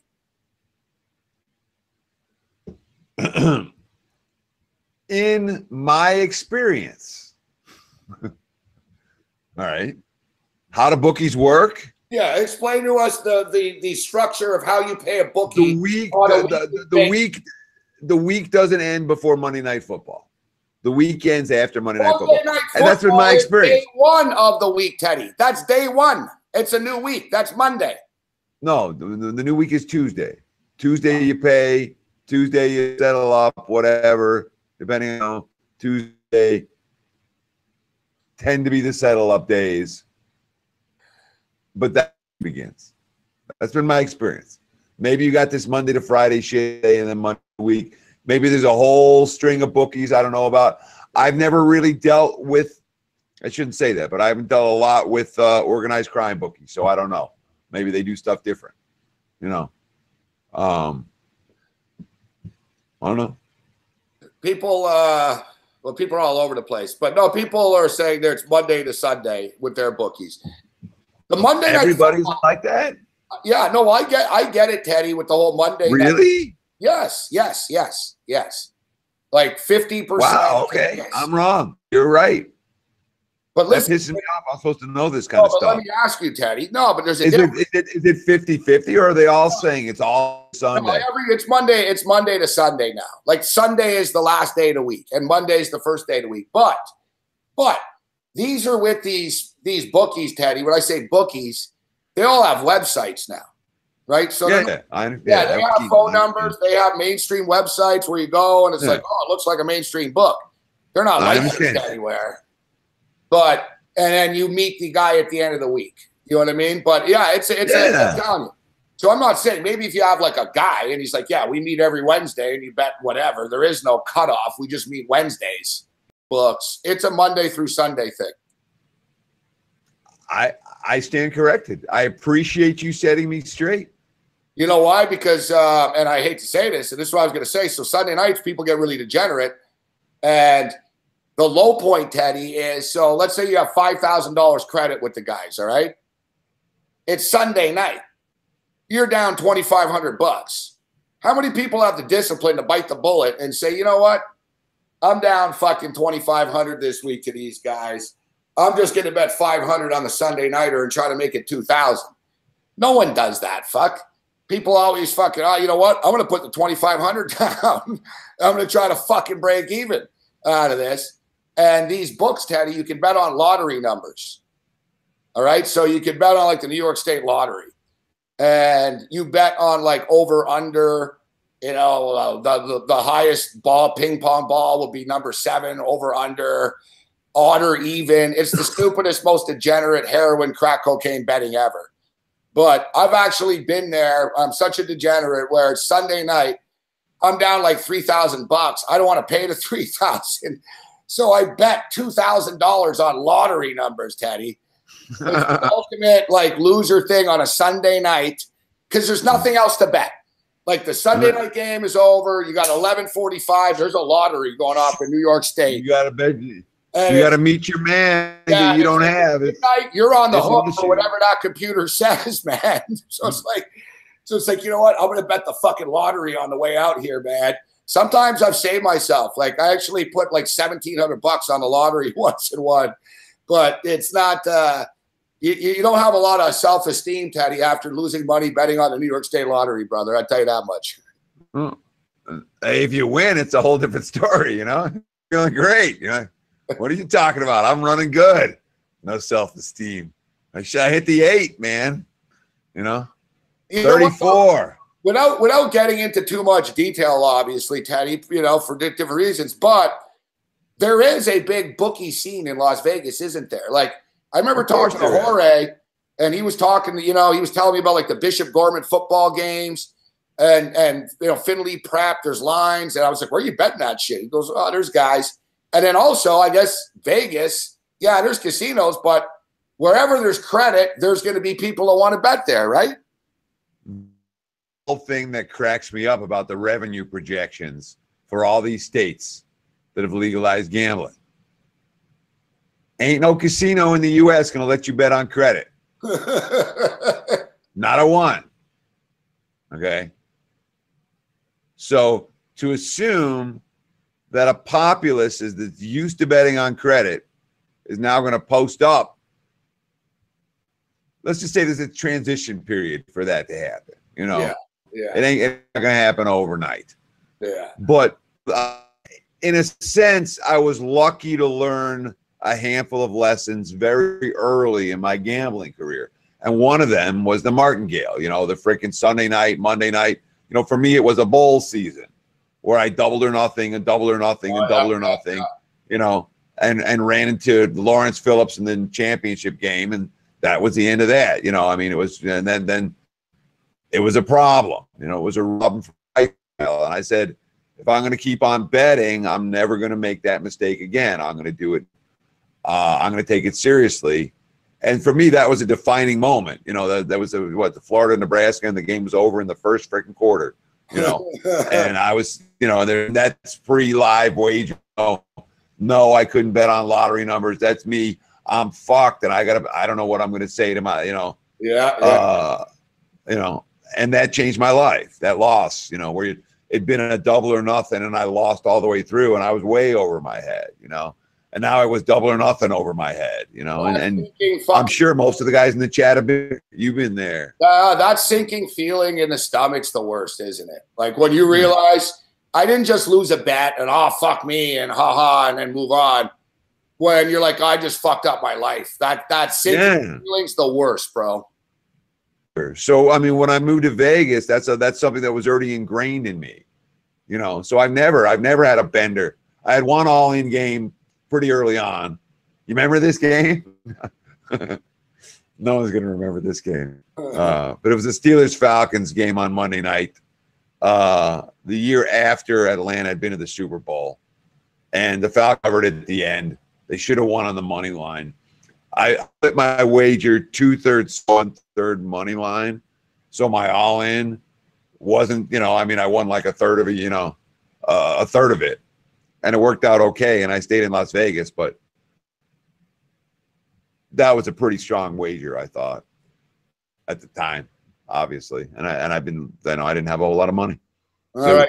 The smaller bankroll you have, the more all-ins you're going to have, obviously. All right, Teddy. So the bell is tolled. I know you want to get out of here. Any closing thoughts? We'll start talking for you. Have you started digging into football yet? College football or any of this shit? Yeah. All right. So maybe we'll start. Yeah, let's talk football next week, dude. What's that? The next week, tell me we're not going up against a freaking game. Yeah, we're not. Well, it's hockey. It'll be hockey. I don't care about hockey. I don't. Same way. Want against it. It probably be. I don't know. But it's Wednesday, June 6th. Yeah, it goes. Yeah, the NBA goes Thursday, Sunday. What night they play again? Sunday night. Yeah, Thursday, Sunday, Wednesday. Jeez, they stretch this shit, huh? Motherfuckers, man. All right, so we got CFL. So the whole point is, yeah. I mean, I could talk football, you know, but I'm not gonna do it right now because the whole fucking conversation. I mean, where do you want to go? No, we're not going to start it now. Yeah. No, I don't see an NBA lineup. You said 12.5 again, huh? Yeah, it's up everywhere. 12.5, 216, 12 minus 13, 215.5. What book you want? All right. No, I don't care. It's basically 12.5, 216 is a prevailing number. Some books are 215.5. Penny's to 12. And they're the only one. Everyone else is 12.5. All right, Teddy. So we'll see you in a couple of months. Not that far off, actually. College football. It's opening weekend. IFBC. I wish it was. Honestly, yeah. Well, no, I don't mind that it's June and July right now. You need a little downtime, but I'm ready for football. There is no fucking downtime, man. You got the World Cup. That's what I'm saying. I bet less now. I mean, I'm not in action as much. You got to be, because I'm once August 1st hits, I'm freaking balls to the wall, and I don't sleep for freaking 8 months. So me and Babano will send you some CFL action. Johnny Manziel, Mike Sherman. That's true. I like betting. I do like betting Babano CFL. He's one of the only guys. I shouldn't say that. He's one of a handful of guys who stuff I bet. All right, Teddy. Hey, what's up, man? What's up? What do you want? You want a piece of me? Thanks for wearing the Direct Competitions T-shirt on the show. Yeah, I thought it was hilarious. I did a spot on it. How much they pay you for that, Teddy? Thank you. So here's the beauty of it. I did a spot on VSiN that won't allow touts on this morning. But I got to talk win totals, and it was a lot of fun. I really enjoyed it. I like going with Paulie and Mitch. But it's early, 6:40 a.m. You do a 6:40 a.m. spot and be perky. I have. I mean, I'm up. I used to do a spot. Remember that one time I used to do that spot in Tennessee? I'm getting out of here, dude. I'll tell this, I'll be freaking, I sound like an old man already. We'll talk some football next week. You're past that. See you later, Teddy. Yeah, exactly. Peace out, y'all. Teddy. Morency. See you later, Teddy. Ted Savransky. Yeah, we should have given him the applause, actually. Is he still here? No, he's gone. I would have played the music for him. We're going to do it, but he joined us at an inappropriate time. And we'll have to say that was quite the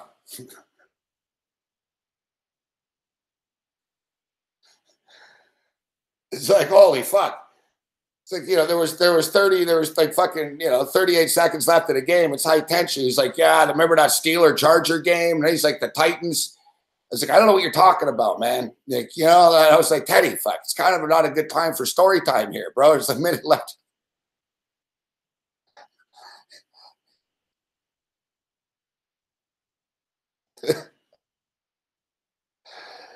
I think Teddy was really tired.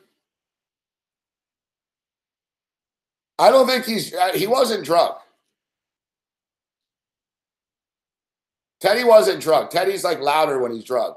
He wasn't drunk. I think Teddy was really tired.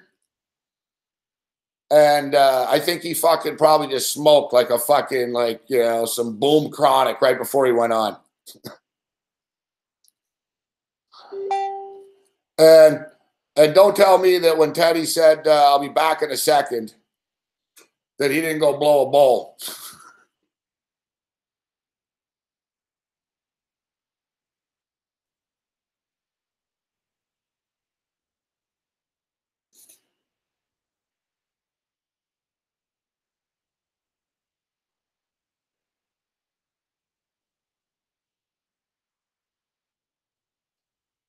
Well, we didn't get the Big Will and edible. He was definitely baked.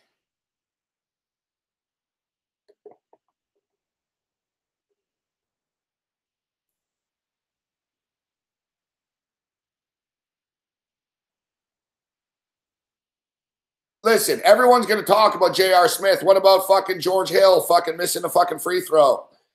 Anyways, there was no guarantee LeBron was going to score anyways. I don't think he would have scored.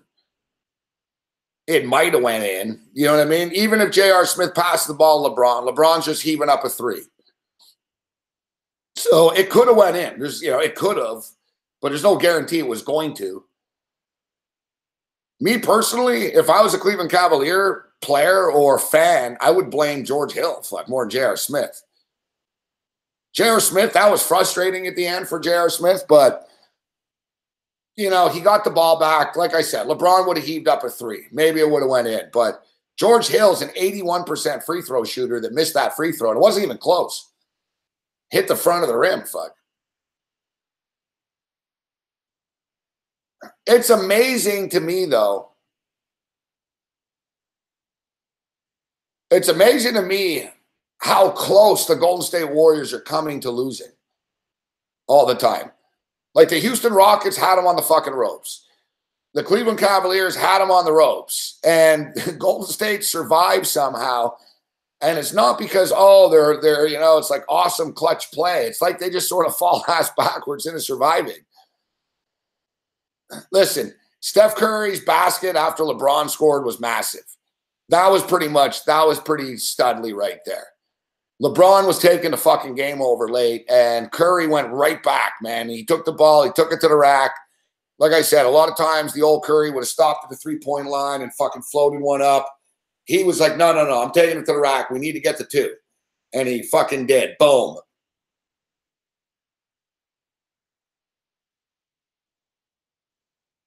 Listen, LeBron putting up 50 points, 50-plus points tonight is fucking epic.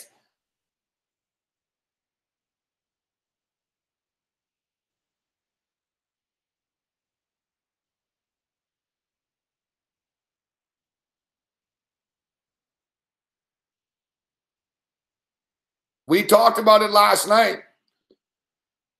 And a lot of you guys thought I was crazy when I said that the Golden State Warriors could win, but LeBron could be the MVP. LeBron just scored 50 points tonight. Who is the MVP of the game tonight? Let's go one game at a time. Who's the MVP tonight? LeBron James. Doesn't matter who won. LeBron James scored 50 fucking plus points, whatever he ended up with. Plus all his fucking assists and rebounds and shit. And they lost. The media love LeBron James. The media are the one that vote on this shit. If LeBron James does this in every game, like close to this, if LeBron puts up another 47, if LeBron scores 40 fucking 50 points in all 4 games and they get swept, he'll be the MVP. Fuck.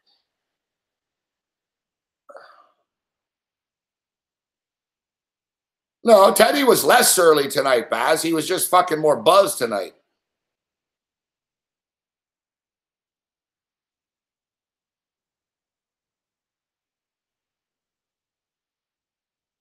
It's weird, too, because Golden State really don't have a most valuable player. Like, who was Golden State's most valuable player tonight? I guess Curry. You know, Klay Thompson's actually been really good. I pick on Klay Thompson a lot. Thompson's been really good the last couple of games. He's back. Like, Klay Thompson's been good. Klay Thompson's been pretty clutch. I got to give credit when credit's due. I pick on the guy, but I got to give him credit where credit's due as well. What's up, Javier Castro?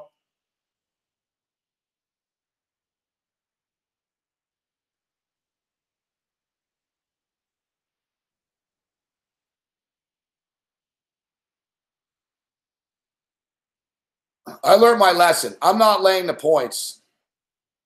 I'm not laying the points. I'm going to fucking play the end game. I'm going to play the fourth quarter, the third quarter again. We did very well tonight, though. We can't complain. We lost the Kevin Durant prop and we lost the Warriors game, but we hit a bunch of Warrior moneyline parlays. We hit the over 214. We hit the over 219.5 in game. We hit over 101.5. Cleveland Cavalier team total. Knew that was too low. Hit the Golden State Warriors team total over 113.5. We hit the Steph Curry over 4.5 3-point shots, but we lose the Durant one. And in baseball, I think we swept the board of baseball. We went 2-0 in the WNBA. We lost the CFL game.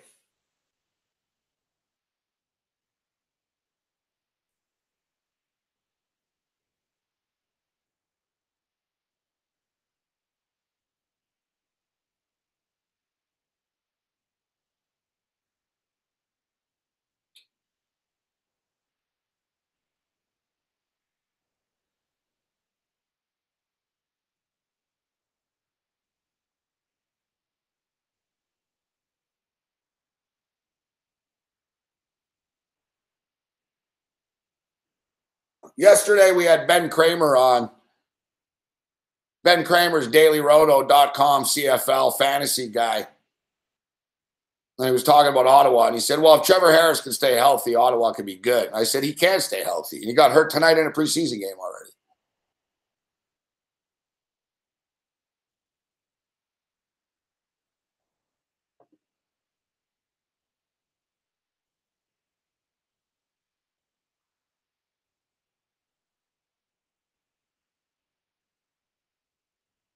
Oh, that's the UFC's tomorrow night, huh? We'll be on during the UFC tomorrow night.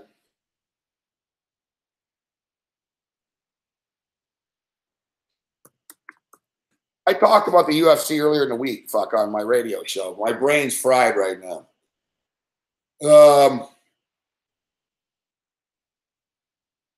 Yeah, I lean with Jimmy Rivera. I lean with Jimmy Rivera in the main event.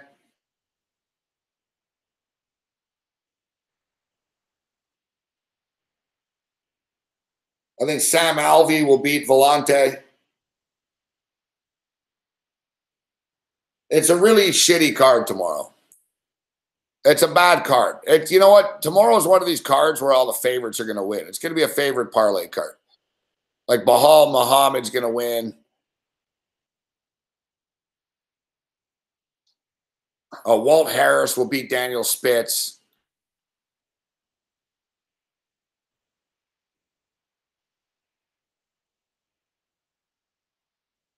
Listen, you know, the main event, Rivera and Miraz isn't bad, but it really is pretty much like the worst UFC fucking card ever. Let's be real. I know it's only Utica, but if you're giving them this, you know.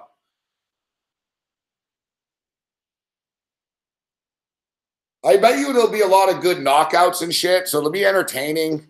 But I think the favorites will win. You know, so I think it's sort of a just, you know, they're all no-name guys here, but here, I'll give you a favorite parlay here. Let's go with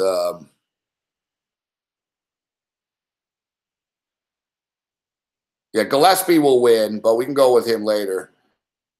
We can go Muhammad. I don't trust Desmond Green against Tebow. I don't trust Ellenberger. Ellenberger should be minus 200 against me, fuck, at this point. Like, Jake Ellenberger's fucking done. Ben Saunders is terrible, though, so. Yeah, like Gillespie and Muhammad is minus 190. Or you can go Gillespie and Walt Harris, minus 150. It's a shitty card, fuck. I can't pretend that I put a lot of research into this card. I hate betting big money on sort of scrub fighters. So, like, I'm not going to put $500 on fucking, you know, Walt Harris or Johnny Eduardo. You know what I mean? I mean, this is some real bottom. This is like the lowest. If you're looking at UFC rankings, like this is the bottom of the fucking barrel of the fighters. Not all of them. Not all of them, but it's basically, listen, fuck. If you're from the area and or you have a UFC contract and we got to throw someone on some fucking card, you know, we got to give these guys 3 fights a year, throw them on the Utica night.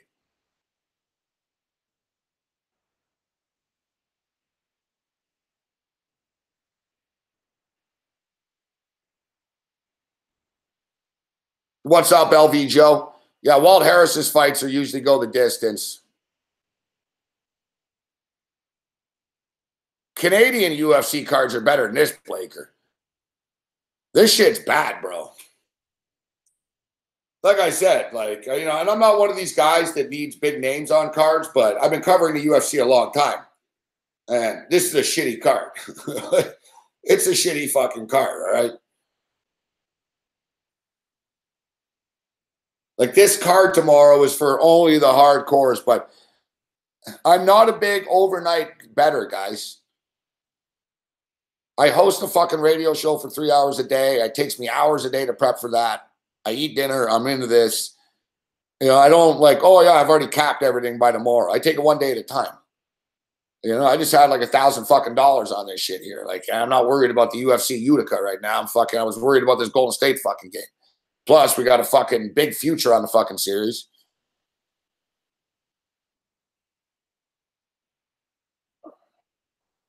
Well, the UFC, you can say they're having a bad year, Observer, but they just sold their television rights for $350 million a year. They're making more money than ever.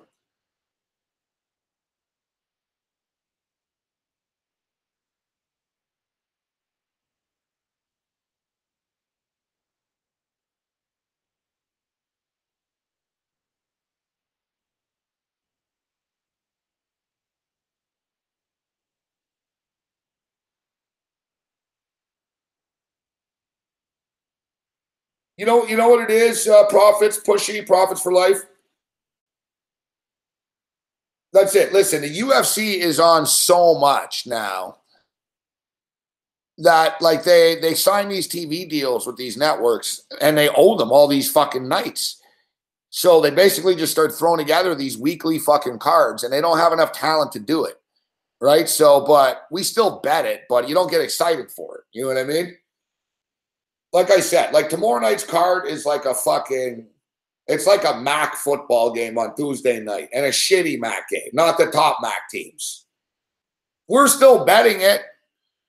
You know, how many times have we sat here on Tuesday nights? Goddamn motherfucking Western Michigan, fucking, you know what I mean?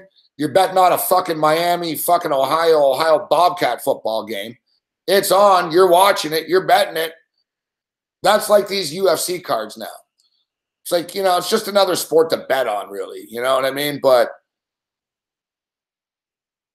you know, look, it's fucking Utica. Utica's lucky they're even going there. And Jimmy Rivera and Marlon Moraes is a world-class fight.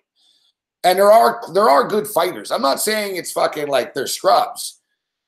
I'm just stating, by UFC standards, it's not a great fucking card here, you know?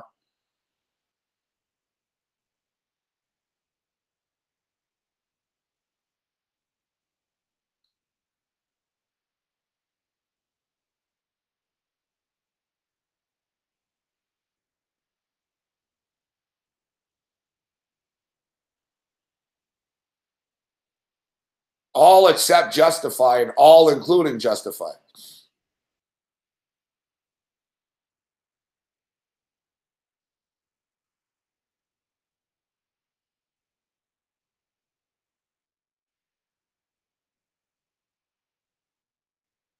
Oh, Fox has a Fox got a way better deal with the WWE. Fuck, they're laughing.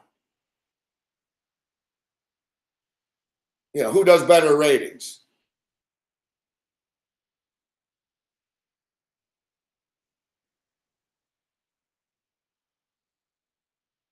Yeah, I can't risk $8,000. It justifies not going to win, though.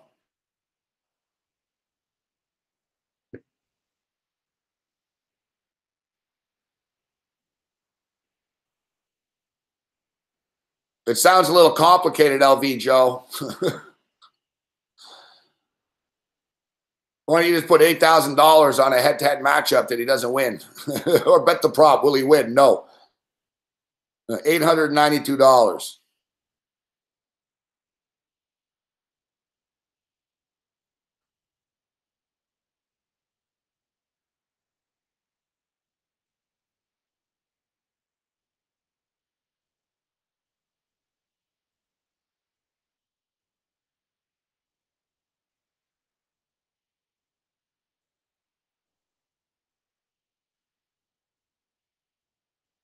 So, yeah, we'll do some research overnight on this card in the morning. I'll have some picks for this shit tomorrow.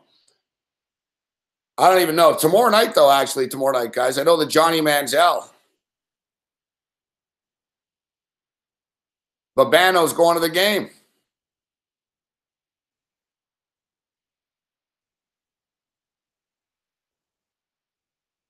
The Toronto Argonauts. Argos.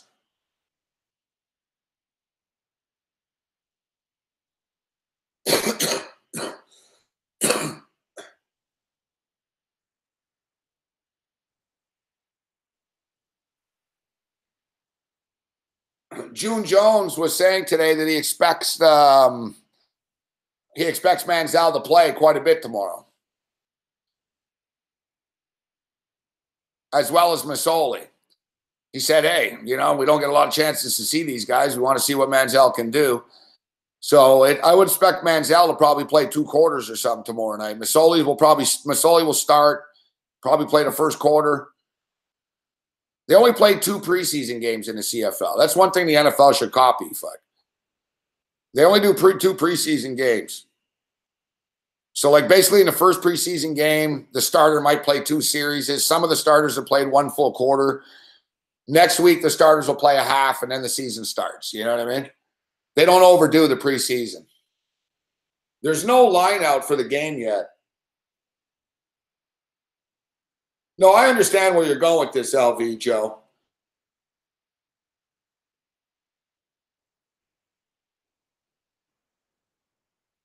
I'm just too fried right now to analyze your situation and poke holes in it and see where you're going wrong with this.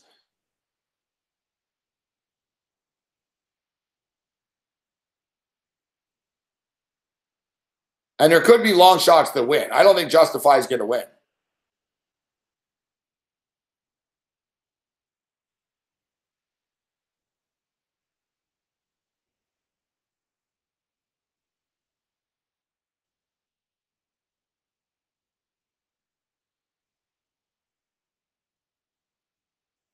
So tomorrow night, there's no. Tomorrow night, we've got no NBA, no NHL tomorrow.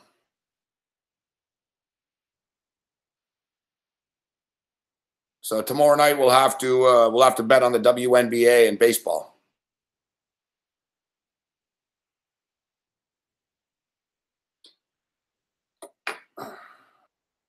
Oh, and there's a UFC tomorrow. I keep forgetting, Andy. That's right. Fucking UFC Utica. Thank you, Andy. UFC Utica.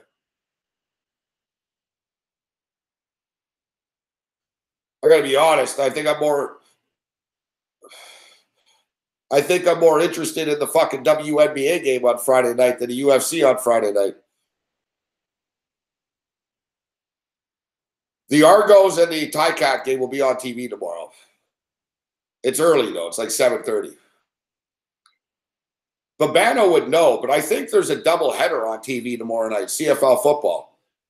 Are both games on TV tomorrow, Babano?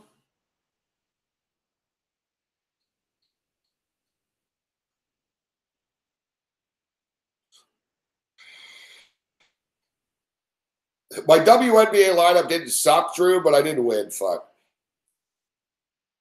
Kia Nurse let us down. If I play WNBA consistently on the DraftKings, I can win money, but I will. Supposedly Marina Marino on the station covers the shit and breaks it down from a fantasy standpoint. We'll get her on the show. It seems to be all right, Drew. There's only like 800 people in the contest and shit.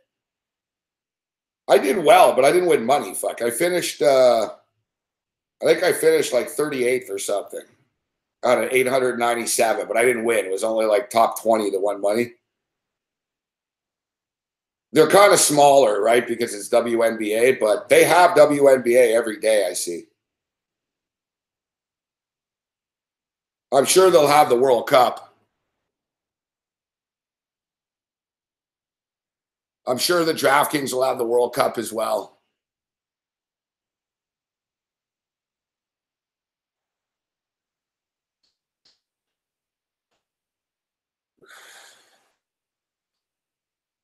So we got new fresh baseball matchups over the weekend. We'll take a look at those.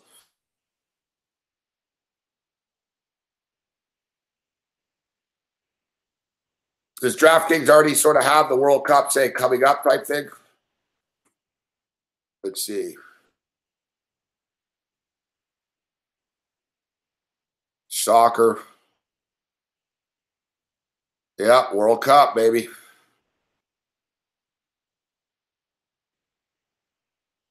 $150,000.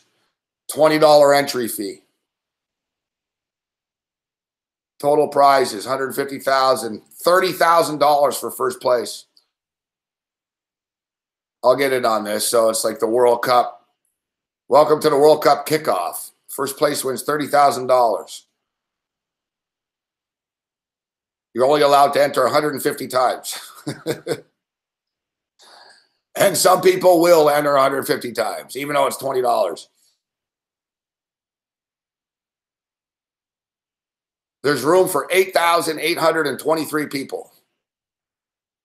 They've taken 593 already. I'll get in on that. Whatever, fuck. I'll take a shot, you know. That's interesting. How does that work? Oh, no. All right. So it's for the 3 games. All right. Reservation only. Select one goalkeeper. Okay, here it is. Select one goalkeeper, 2 defenders, 2 midfielders, 2 forwards, 1 utility.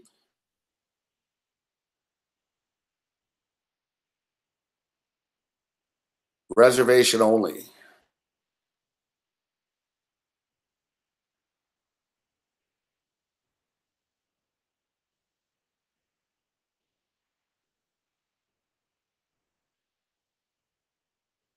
That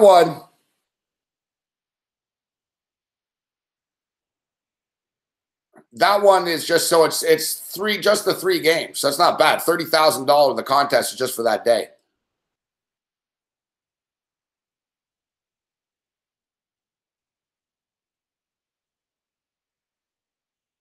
I don't have time profits for life to put together the lineups really enough, but like the NFL millionaire maker, the most I've ever had is like 3 at once.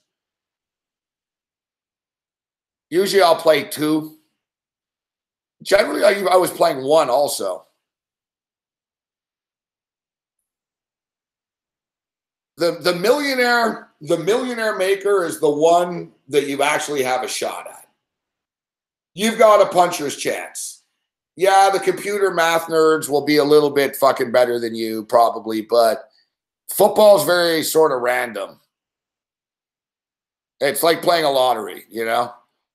There's a lot of people that like, basically what I'm trying to say is when you look at like the baseball and the basketball and shit, it's the same fucking guys that win. It's always these math guys and the analytics fucking are the algorithm and the Ivy League computer guys.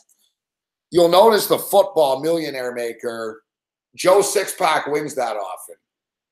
They get lucky, fuck.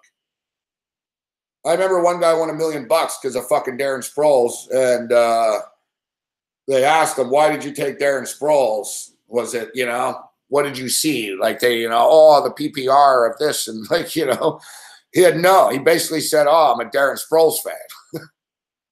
So there was another guy. He won like fucking $2 million at FanDuel in like this big jackpot fucking contest. And all the wise guys were in it. And some fucking bozo from Pittsburgh won. And he won because he took everyone on the Steelers and the Eagles or Pittsburgh University or Temple. Basically, he did an all Pennsylvania lineup. That was his thinking. So if he took Pittsburgh Steeler players, Philadelphia Eagle players, or players that are in the NFL that played at Pitt or Temple or Penn State.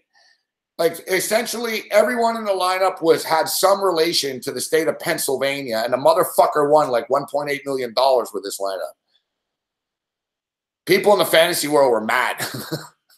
They're like, this fucking asshole, we put all this work into it. This fucking guy just fucking, because he's fucking from Pennsylvania. It's the stupidest thing I've ever heard. And it fucking won, man. Carson Wentz threw like 4 touchdowns, fucking Antonio Brown, Levy. It's actually not bad. Like, he had a lot of good players. If you look at his lineup, it was like, oh, fuck, they're all pretty good, actually.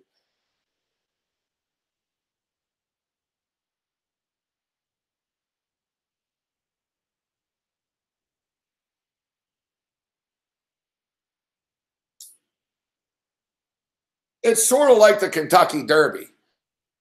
You can play 3 random numbers on a trifecta, right? And you might win. You have a better chance of that than winning the lottery.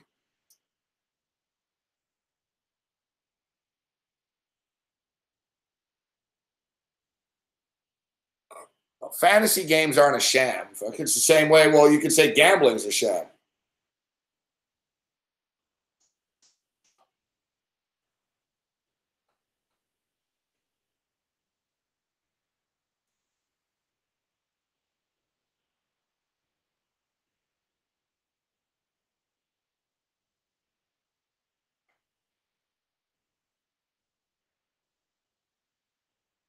If you play, we talk about this all the time. If you play DraftKings and shit and you lower your expectations, you can make money.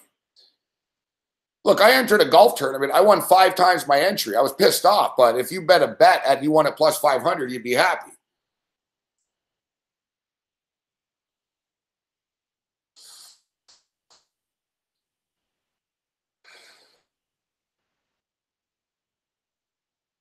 That's not true.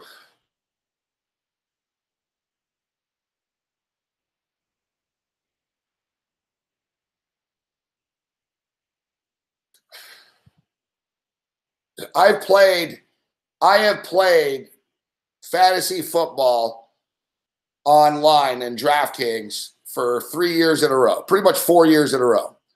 And 3 of the years, last year was like my worst year. Last year I had bad fucking luck. 2 years ago, I fucking crushed it in DraftKings in football. My $20, I did every week. We kept track. I was doing videos and shit. So every week was $20, $360 to enter for the year, $20 a week. And for $360, my DraftKings football teams paid back $2,400.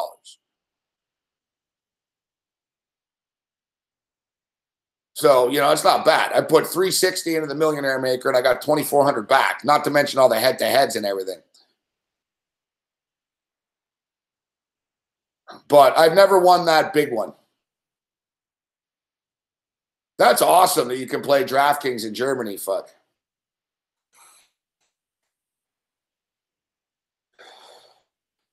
You can help us, Matthias. You can help us, Matthias, with the World Cup.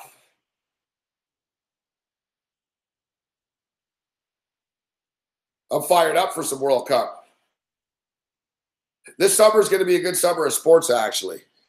We got the World Cup on June 14th. It's the same day as the CFL starts. And I see the World Cup goes to July 15th. So once we're into July 15th, whatever, man, it's the summertime.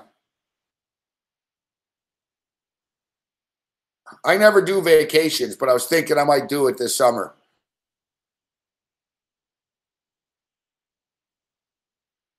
After, like right after the fucking World Cup and shit, July 15th, right around that week. Like Teddy said, man, it's a grind. Once it starts in August again, man, you got preseason football. There's no turning back, fuck.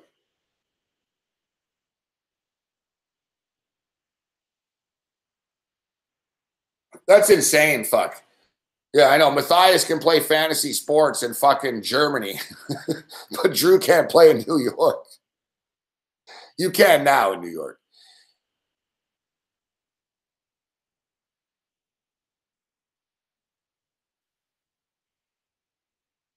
You're going to bet all 64 games? Yeah, I could, I'm not going to say I'm going to bet all 64 games, but I'll probably have action on fucking most of them.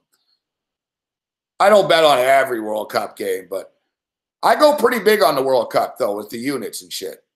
I like to bet on World Cup totals. It's too bad, though, you guys, we're not going to be on during the World Cup.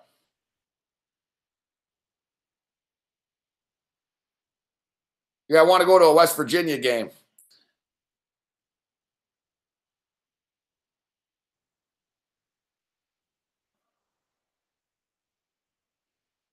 Yeah, I love betting on the fucking World Cup unders and overs. I love the totals. You know what? I like betting on the yellow cards and shit, too.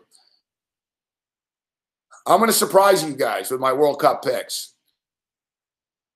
You guys know. You guys that have been following me a long time know I do very well in the Euro Cup and the World Cups. I have a good read on soccer tournaments. I'm a good in-game bettor, and it's too bad, though. Like I said, we're going to be...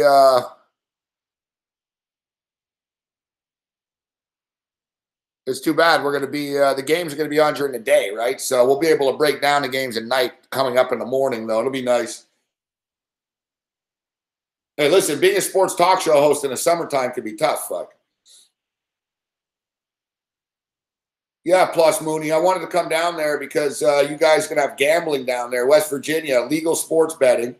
You can drink fucking alcohol at a West Virginia Mountaineer game. The only thing we're missing is the weed. Can you get us weed down there? We need the weed. We get weed, and yeah, we're coming down to West Virginia.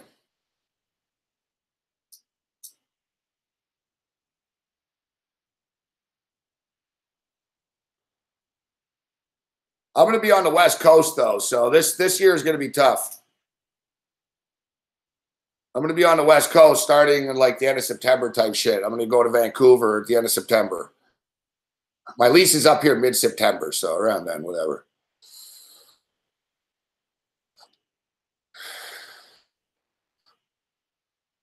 I'll tell you what, the West Virginia Mountaineers should be a pretty good football team this year.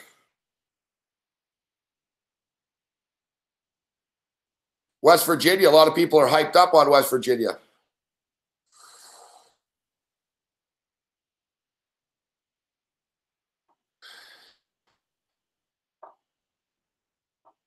I'm not taking Brazil, fuck, to win this.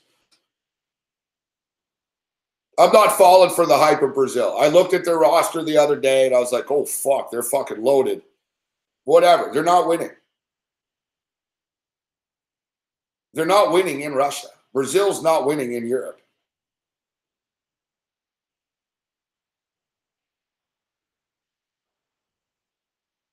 Settle down, Andy. Yeah, is that what it is? West Virginia 9? They got a loaded team this year, bro. I like that. West Virginia is gonna win 10 games this year. I like the Texas Longhorns, though, too.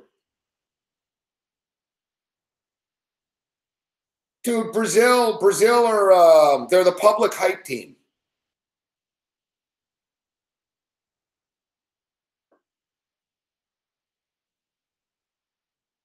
There's two teams. There's two teams that are going to win this thing. France or Germany.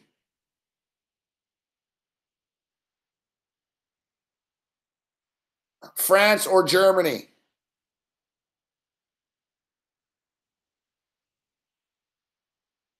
Now, listen, there's no doubt about it. Like Drew was saying, it is true. Brazil are going to be popular there because Russia doesn't want Germany to win. Russia doesn't want England to win. You know what I mean? I'm talking about the people in the country and just they would rather Brazil win. And you notice Brazil always win the World Cup when it's in other places. They don't win in Europe. You know, they lost when it was in Brazil. They got their ass kicked by Germany. We know what happened there. But, you know, look at the World Cups that Brazil won. Brazil won in Japan. It's like, oh, everyone loves Brazil. They're the popular team. They won in the United States when they were the king shits, you know.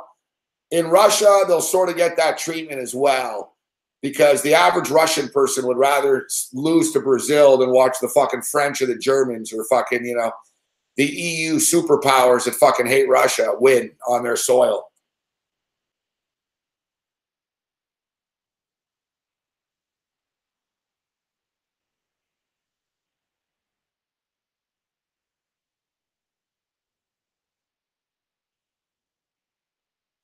Thing with Neymar, to me, Neymar is fragile too.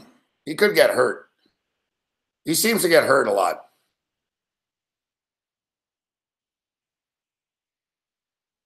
What I like about Germany is they don't choke, man. Like, you look at all these teams, like, yeah, Belgium's talented, but they're a bunch of flakes. Fuck. They always argue with each other. They're never happy. There's always fucking problems. Oh, I'm not getting enough playing time. You know, Belgium are like Holland used to be. They're dysfunctional.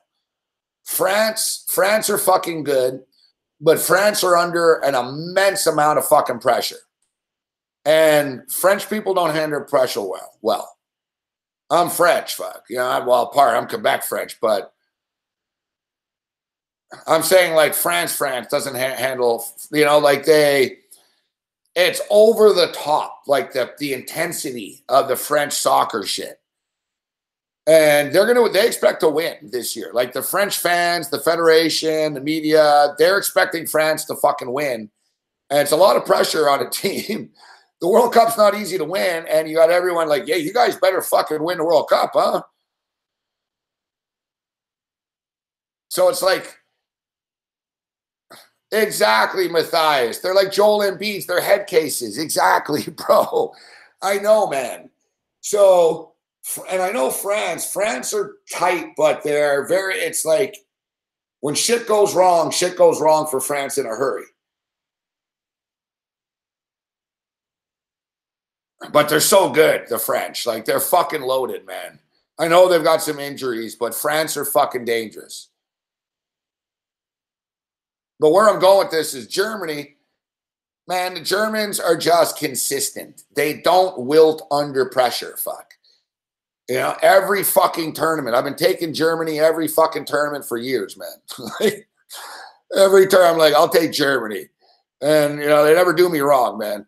They might not win. You know, they'll get to the final or something sometimes. But, yeah, no one's talking about Argentina. But Argentina always choke, too.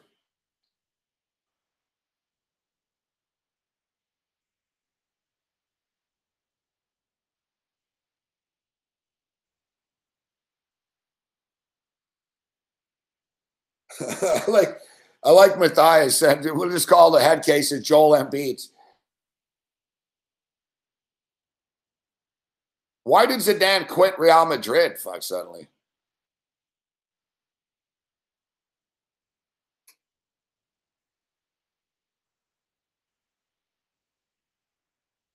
Argentina are good. Messi's great, but I'm not yeah, settle down, Ken.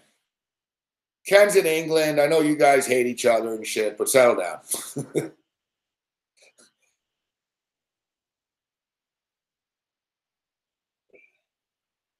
Let's see if we have a continent. Good call. What up, Bobbert? Where's Ronaldo going? Is he going back to Manchester United? Where's Ronaldo going? Ronaldo's going to sign with TFC.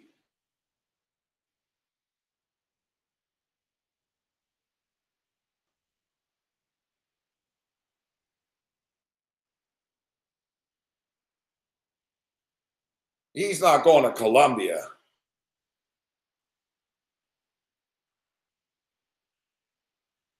You know Ronaldo will end up in America at some point. You know Golden State Warriors. Good call, Massler. Yeah, he's going to the Golden State Warriors.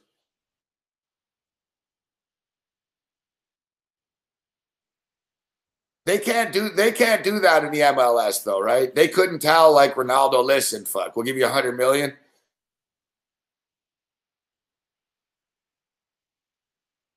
That's a good call. Fucking in PSG.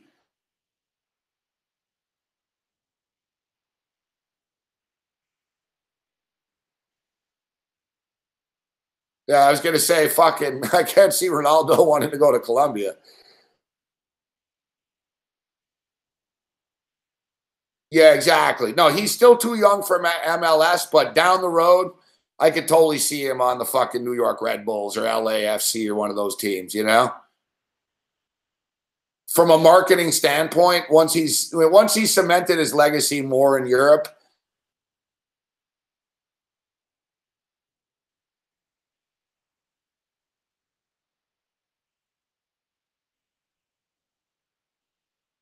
Motherfucker should sign with he should go fucking play in Portugal, but he ain't gonna do that. Fucking who would he play for if he was in Portugal? Like, is Ronaldo is it known as Ronaldo like an FC Porto guy or a Benfica guy or a Sporting? What is he?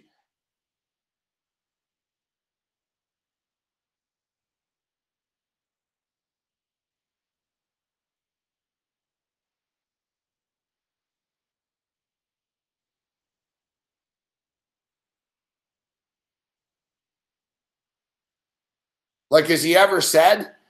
Like, he must be a fan of one of them? You know what I mean? Is he a Sporting Lisbon? Is he a Sporting Lisbon fan?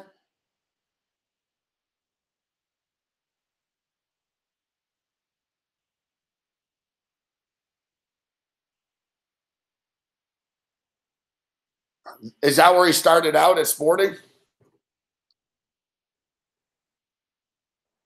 He was a youth at Sporting, huh? Okay. What's up, big man? We're just talking about soccer here.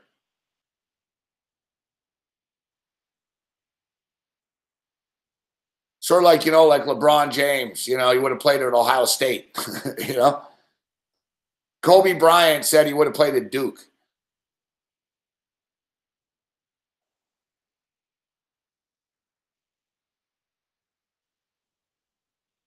Yeah, Kobe Bryant said, no, big man will be on tomorrow night with us.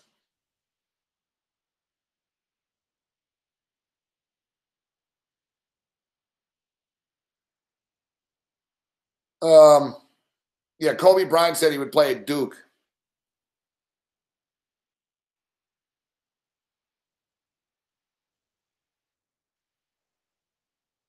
Six-one for the Mariners right now in the eighth inning. Will they score again? I don't know. Probably not.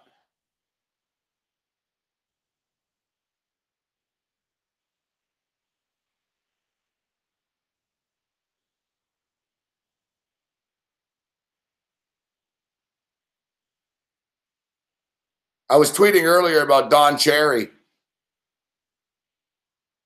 Steve Simmons is a dickhead, but he did a good piece here with Don Cherry at the Stanley Cup. He basically hung with Don Cherry for a day, or for most of the day. and Ron McLean, it's basically a day with Don Cherry and McLean.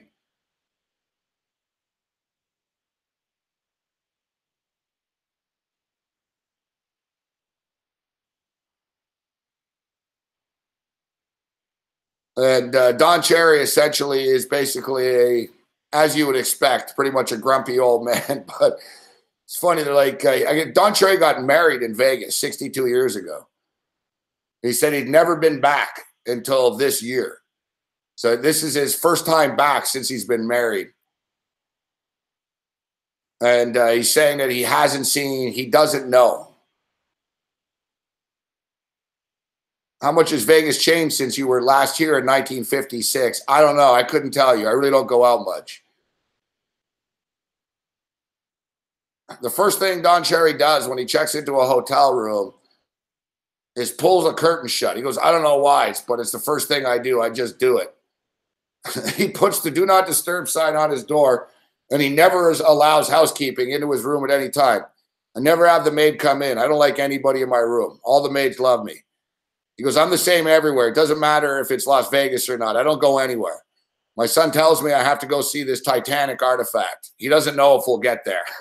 In other words, I'm not going. Every day is the same. It doesn't matter what city he is in. He has the same breakfast in his room. Oatmeal and all bran in a glass. His wife, this is fun, Don Cherry. His wife makes him sandwiches that he takes on the road. He doesn't eat in restaurants. He eats sandwiches that are old in his room. Lunch consists of salmon sandwiches made by his wife. It's the greatest thing in the world. Salmon, cheese, and mayonnaise. After a couple of days, the salmon soaks into the bread. Ron McLean says it's more like a pudding than a sandwich, but it is delicious. I'm not a restaurant guy. I never go out for dinner on the road, ever. I get invited all the time. I don't go. I'm a construction worker. I'm a minor hockey league player. This is food for me. This is what I eat. Every night like clockwork at exactly 9:30, Don Cherry and Ron McLean have a beer.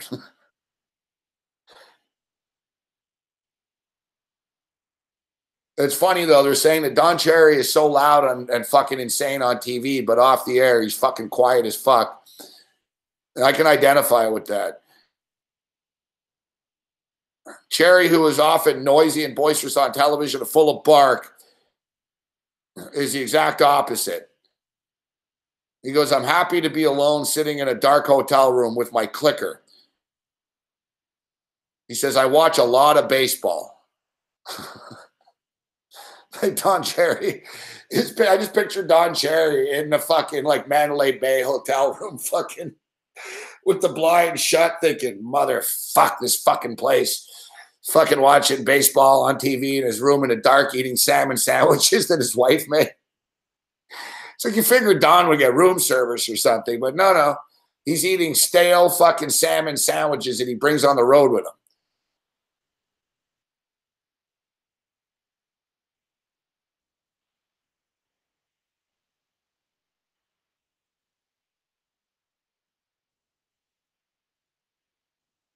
This is funny, too. He starts, I guess the player Matt Cook got in his face.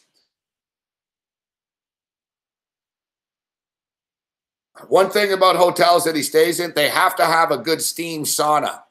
Ron and I have checked into hotels and they don't have the sauna or it isn't working, and I check out right away and I leave. We've gone hotel to hotel until we find the right one. I'd like to say I do exciting things, but to me, I don't do anything. I'm in my room. I go to the sauna. I go to the morning skates. I'm disappointed in this series that the other team, Vegas, doesn't skate in the big rink. They skate at their practice rink. I'm disappointed in that. I think it's wrong. At the Stanley Cup, you should be skating in the same rink in the morning. My favorite time is going to the morning skates. We sit up high away from everybody. That feels good. It feels like I'm in the game. I'm always like being in rinks, wearing a shirt and tie, always looking good. That's what I do. Cherry says he never talks to the players. If you get to know them, you might like them. If you like them, you can't say anything bad about them. I don't talk to anybody. I sit up high. We don't talk to anyone. A few years ago, I had this thing with Matt Cook. He was waiting for me in Carolina. He hit Mark Savard, he hit Vinny LeCavalier, and I said a lot about him on Coach's Corner. He came up to me and said, I want to know if you have the nerve to say what you said about me on TV to my face.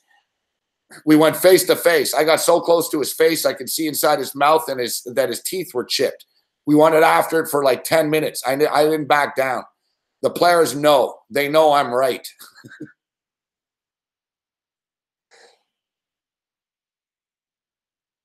And asked about Las Vegas being in the Stanley Cup. It's a disappointment to me.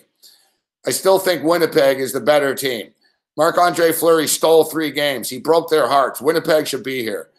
I love everything in Winnipeg. Winnipeg is great.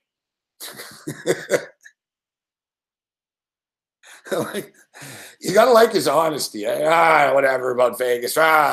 Winnipeg should be here.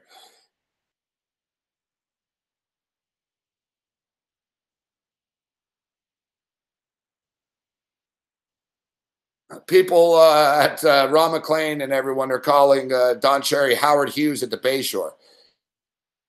Ron McLean says Don is kind of a hermit, but he's our hermit.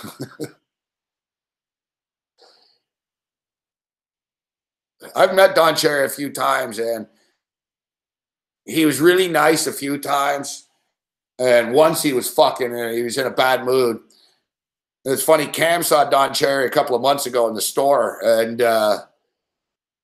Don Cherry asked Cam, are these peanuts or cashews? It's fucking cold. Cam's like, man, I'm in Mississauga. Don Cherry lives out there. He's like, I'm in Mississauga, and fucking Don Cherry's in the store. And he goes, Don Cherry's just staring at the nuts, fuck. And I was next to Don Cherry, and Don Cherry fucking said, hey, excuse me. He goes, are these pistachios, cashews, or peanuts? What are these?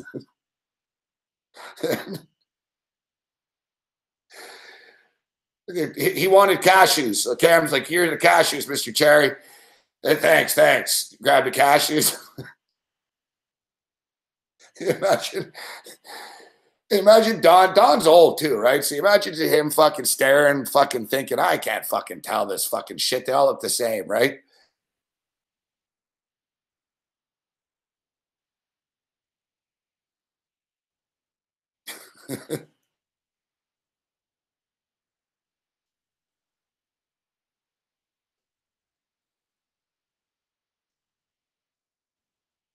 Yeah, Don Cherry, man, real treasure, that guy.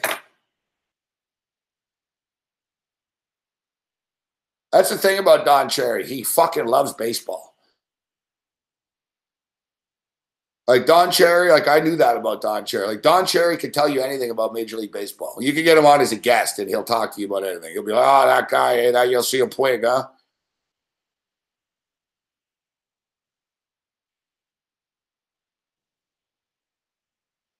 All the old Canadian hockey guys, salmon sandwiches sound foul.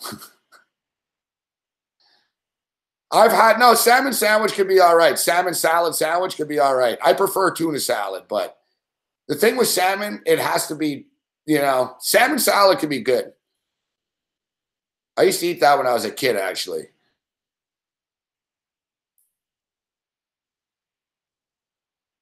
It's like a poor man's fucking. No, he's not eating lox.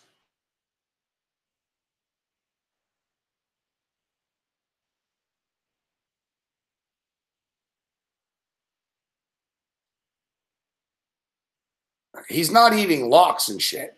I know the sandwich that he's eating. He's eating a salmon salad sandwich. You take the can of salad, you put some mayonnaise in it, you spin it up. I used to have toasted salmon salad. Hey, listen, it's like eating tuna. It's the same shit.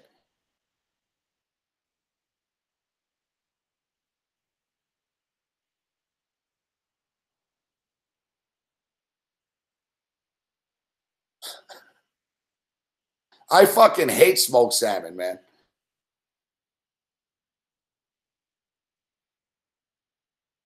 I'm not a fan of smoked salmon.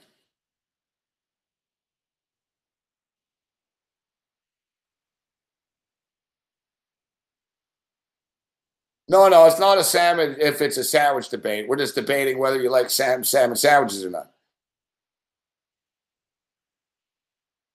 See, Daniel Master, smoked salmon is my jam. LeBron James should shut the fuck up. LeBron James, you're a rob. Motherfucker, you get every motherfucking call. Smoked salmon cucumber. Yeah, you know in North Korea, that's what they eat. Like when the media went to North Korea last week to see that shit get blown up, Kim Jong-un fed them cucumber sandwiches. Like it's a thing. Like that's like they think it's good. They like that. Like Kim Jong-un thinks he's being nice to you when he gives you a cucumber sandwich.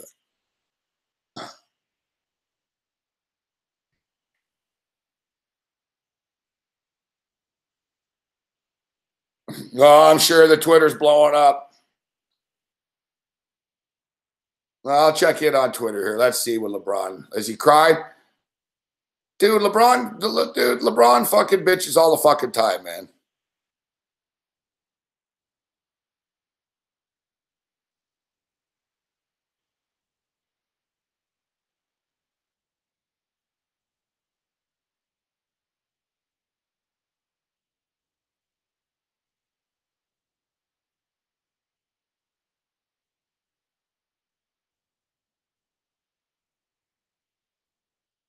Listen, it was an epic performance from LeBron tonight. I'm not taking anything away from him, but he complains too fucking much. 51 points, 8 rebounds, and 8 assists. What can you say? Since 1970, only LeBron and Michael Jordan have scored more than 50 points in an NBA Finals game.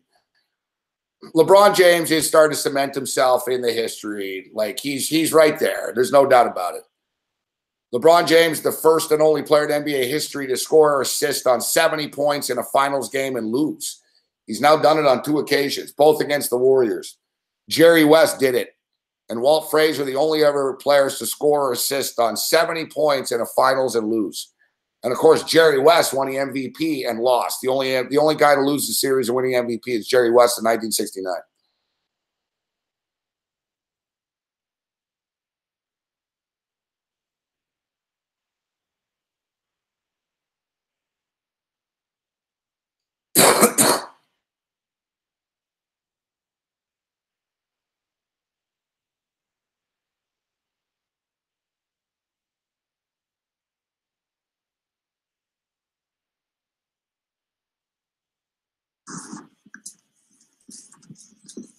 Reaction to the change from the charge to the block?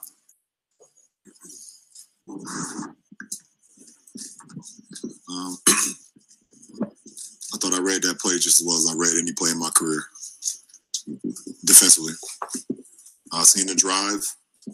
I was outside the charge line. You were moving. And took the contact. It's a huge play. It's a huge play. You were moving, bro. You were fucking moving. You were moving. Your feet weren't set. Like, I don't understand what part of this you don't fucking understand, man. The rules apply to you. Like, that's the thing with LeBron. Like, he's disgusted. Like, oh, I can't possibly miss a shot. I must have been fouled. Oh, no. I'm allowed to fucking just move and step in front. You were moving. It was obvious you were moving. Your feet weren't set. You were moving. You fucking moved into him. I like the fact. I love the fact that one of the refs was like, fuck, no. We're not just giving it to LeBron. Fuck. All right? We're not just, no. Like I said, now LeBron, you've gotten every call in every game in this playoffs, dude. The Raptors got fucked over. The Pacers got fucked over.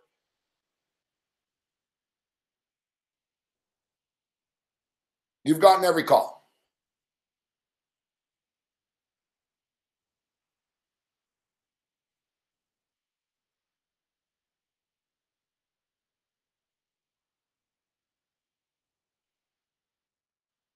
No, you got to be set. You got to be set, Massler. He wasn't set. He stepped in front of him. He moved in front of him.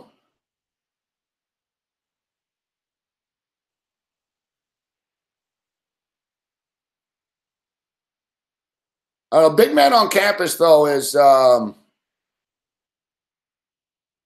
you seem to get freaked out by a lot of things, big man. You got to try different shit.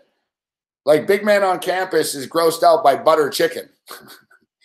He thinks it's like a piece of chicken with butter on top of it, I think.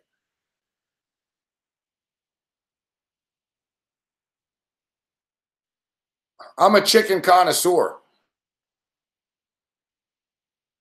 From barbecue chicken to fried chicken and different types of chicken, Indian butter chicken is as good as it gets. No, he did not establish fucking any. No, there was no position more faves.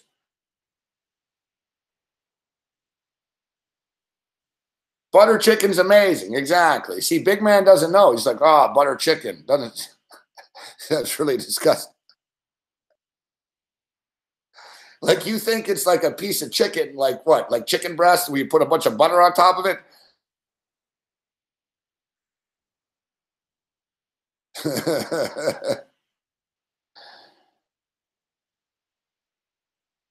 Butter chicken is like one of the best ways to cook, to eat. That's like one of the best chickens. I barely even eat barbecue chicken or any of that anymore. If I eat chicken, I'll just do it Indian style. Butter chicken.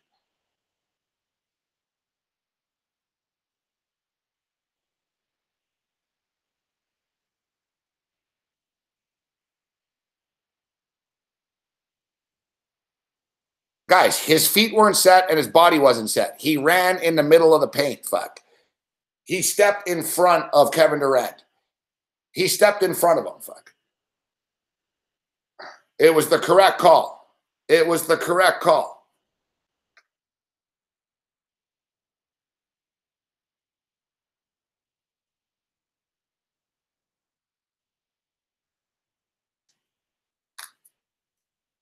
The yellow curry sauce, that shit's good.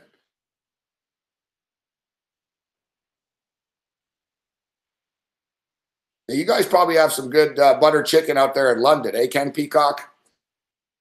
I'm in Toronto, though. There's real good butter chicken here in Toronto. A lot of Indians here. I have an Indian restaurant, fucking like two-minute walk from my house.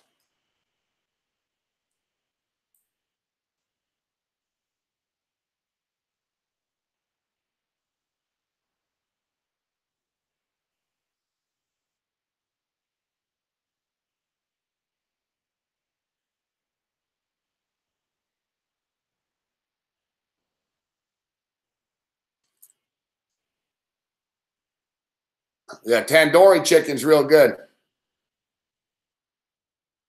Yeah, hold off on get delivery. Yeah, Toronto. Did you see what I tweeted out, Drew? That place that got blown up in Toronto, there was a big, Toronto's crazy. Someone got shot fucking Dundas Square last night, right downtown Toronto. Well, people get shot in Toronto all the time, but this happened like in the fucking tourist, like this is like Times Square of Toronto type shit. Yeah, so an Indian restaurant got firebombed and bombed last week here in Toronto. And so I was reading about it online and I stumbled across their Twitter account just by chance. I was like, oh, look, they have a Twitter account. Let me see. So I look at the Twitter account of the restaurant that got blown up, and you can't make this shit up. They're like Bombay Bell, fine Indian food. And they're all like healthy, safe and healthy restaurant. That's what it said. Safe and healthy. It was safe and healthy, whatever. I was like, well, food might be safe and healthy, but the bombs going off, they're not so much.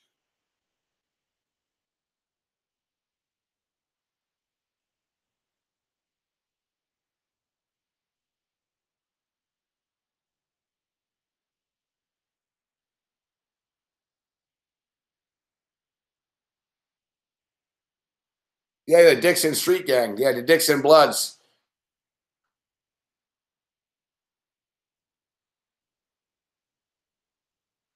The Dixon Bloods. These kids don't fuck around.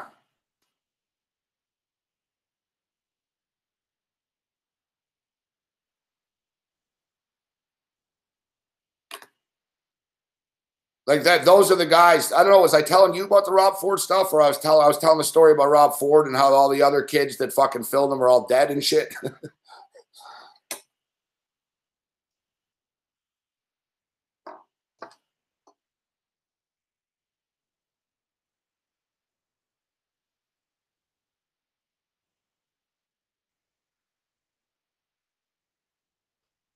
Yeah, there's Somalians and Haitians. Montreal, there's a lot of Haitian gangs.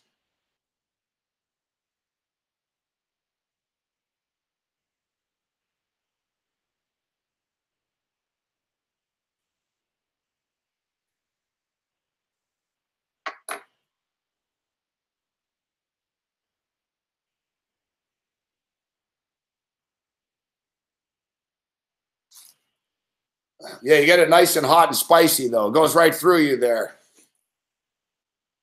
Gets all the bad toxins out of your body. All right, so Big Man will be on tomorrow night. What do you want to talk about with Big Man tomorrow night, guys? We'll talk what? World Cup soccer. We'll start getting more in it. We went over some parlays last week, but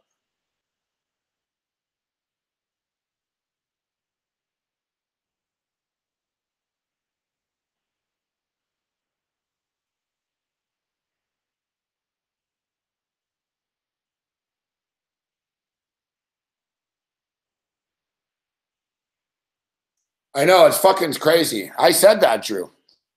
Like I said, everyone in that picture's dead. Rob Ford's dead. All those kids are dead, like you said. And the guy of Gawker's fucking having a drink right now. That was very, like I talked about that, man. It was incredibly irresponsible of that guy at Gawker, the Nick Denton guy, to go out there and state that there was a video of this. Like, basically, you got people killed, bro. You got a couple of fucking gangsters killed. Rob Ford fucking got stress and cancer and died. Fucking come on. He wasn't going to die. You guys killed him. Fuck. You guys killed Rob Ford. Those kids are fucking dead. Whatever. Those kids shouldn't have filmed Rob Ford, man. Like, the whole thing was just a nightmare, man. Like, what a disaster. Like, really. Like, holy shit. Everything was going fine. He was the mayor. Everyone knew he was fucked up, but fuck, man. Fucking hanging with a bunch of fucking bloods and fucking crack. And what a shit show. And then I told the story the other night, man. The kids started disappearing and shit got real. Fuck.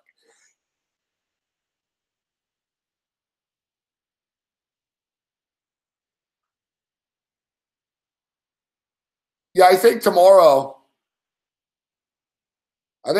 maybe I'll get some butter chicken and put it on the air here.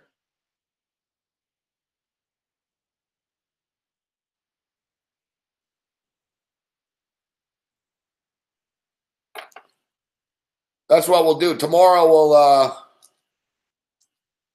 maybe we'll get some butter chicken. We'll show well, if Big Man is in Vegas at IFBC, we'll get some butter chicken in Vegas, Big Man, but it's not as good there as it is here.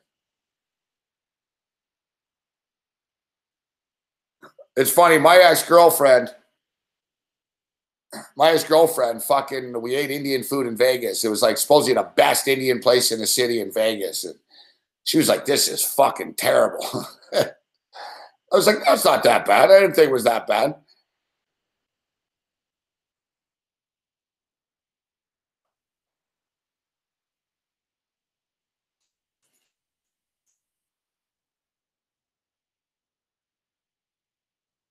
Oh, I guarantee you, our boy Loshak, Jimmy the Bag's definitely in the Indian chicken. He's from Vancouver, fuck.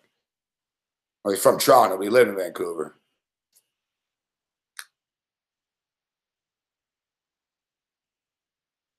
What are you guys talking about? All this terrible officiating, fuck. Where was the terrible officiating? Why? Because LeBron didn't get to every call? Like, I don't know. Is that the way this league works? No one says anything if LeBron gets the pass, but oh, dear God, if LeBron teams loses, then oh, the referee. They were right. They were right. LeBron should have been charged with a fucking blocking foul. And I'm glad that the fucking ref overruled the other ref.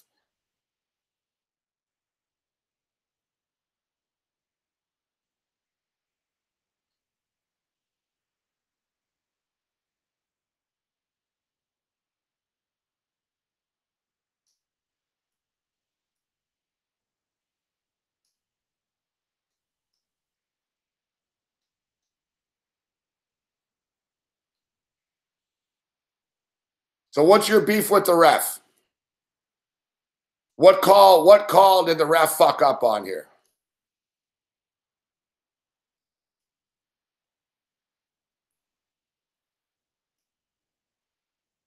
Like what call was like so atrocious?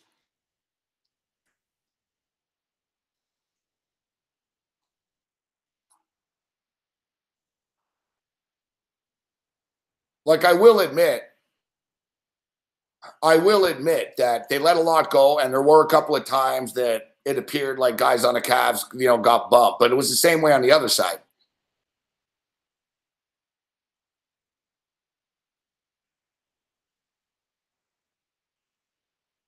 So what call, JP? What was the refs like? What call specifically cost the Cavs or whatever? The LeBron James blocking charging call? He was moving, man,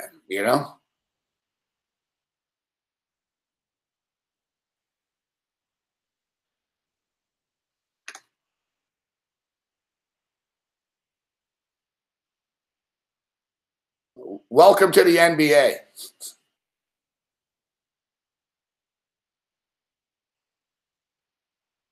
Look, I will say I don't know why Tristan Thompson got kicked out at the end.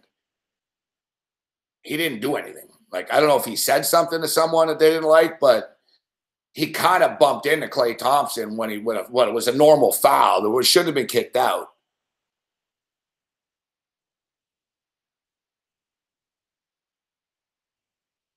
Yeah, but whatever. That's the whole thing, though, guys. LeBron James gets every call because he's a star. And it's like I said during the game, tough shit. You're not the only star on the floor right now, bro. So we're not going to bend over backwards for you and screw over Curry, Durant, and everyone else here because you're LeBron James. We'll fuck you over, we'll screw Kyle Lowry for you. We'll screw Victor Oladipo for you. The Cleveland Cavaliers shouldn't even be in the fucking playoffs still. All right? They should have been eliminated by the fucking Pacers. The fucking league conspired to fucking screw the Indiana Pacers. And then they screwed the Raptors in game 1. They wanted LeBron James to get here. Now he's here. They don't give a shit. They're not going to help man anymore. Like, that's why you should realize this. It's like, bro, you wouldn't even fucking be here for the refs fucking pushing you along with your training wheels. All right? Now you're here. If they can't get anything out of you anymore, it's now you're here. You're on your own, bro. And welcome to the real world that everyone else lives in now. No, you're not allowed to fucking travel. You're not allowed to fucking block people and get away with it. Just because you do this little face after, it doesn't matter.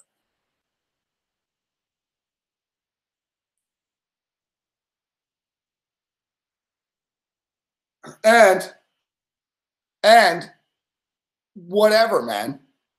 LeBron's going to get the fucking calls in Cleveland. That's the way that shit goes. So on next whatever, when they finally get there in 2 years, because whenever the hell, when's game 3? Next Wednesday. So next Wednesday night, LeBron will get more calls. You know what I mean? And they'll screw Golden State a bit. But the Cleveland Cavaliers didn't lose this game because of the referees. Is that what anyone's trying to say out there? Is that what LeBron's saying? Well, was it the referee that fucking missed fucking George Hill's free throw? Was it the referee's fault that fucking J.R. Smith doesn't know there's 4.5 seconds left in the fucking game? Is that the referee's fault? Like, whatever, man. LeBron's just a sore loser. He's a bad sport.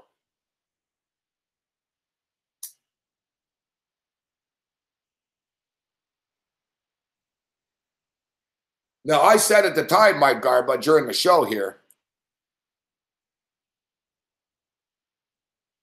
I said during the show that I don't understand what they were reviewing because I don't think you can review fouls. So yeah, I don't know what they did.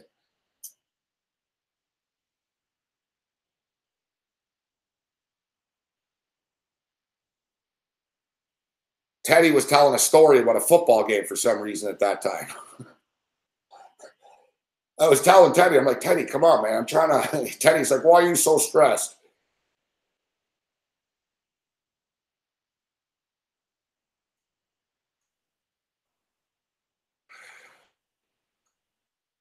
Fuck Tyrone Lue. Fuck. Like I said, I don't give a shit. The Cleveland Cavaliers have been getting fucking calls in the entire fucking playoffs, all right? So boo-hoo, fuck. They didn't get every call their way. There was some ticky-tack shit called on Klay Thompson tonight, too.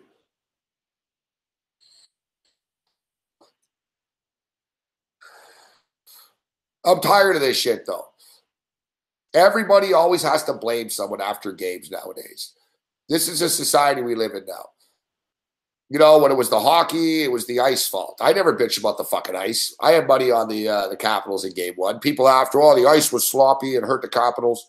It's like, whatever, man. Fuck, all right? It's fucking the middle of fucking June, or it's a late day going into June. You're in the middle of the desert. What do you expect, all right? It's the same shit. When I used to play in Montreal at this time of the year, it was all steamy and hot in there. It just is what it is, fuck, right? Both teams are playing on the same surface. Look, even I'm guilty of it. I was bitching last night about fucking Vegas getting every call and shit. You know, newsflash. Home teams get calls in pro sports. That's why it's called home court, home field, home ice advantage.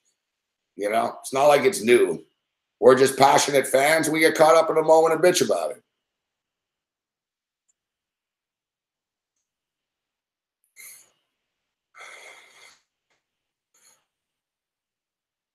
I think it's going to go like this in this series, that basically the Cavaliers are going to lose and just in frustrating fashion, like 4 straight type shit.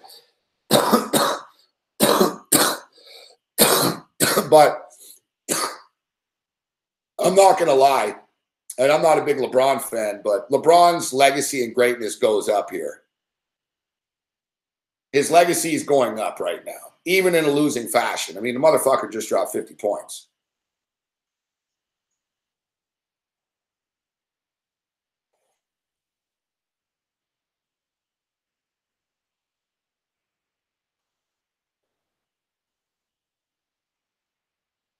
Hopefully Logical Thoughts is locked up somewhere. Fuck.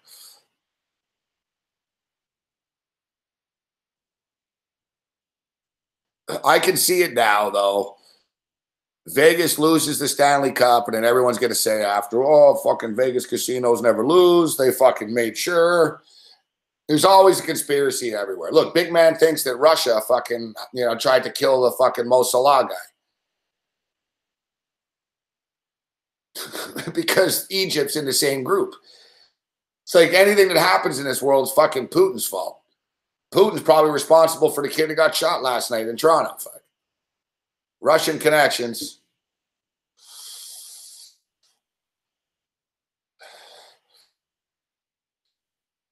I mean, come on.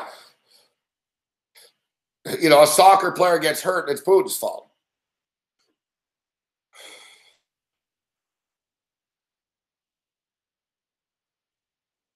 I know they were in the same group. I know they happen to be in the same group. But I'm just stating, that's the narrative that is set everywhere, that Russia's involved in everything. So now it's like, well, you know, it's, look, there's a connection. They're in the same group. But, I mean, come on. Did he really fucking get to that fucking, what was the guy's name? Fucking Ramos or what? Who's the guy that injured him?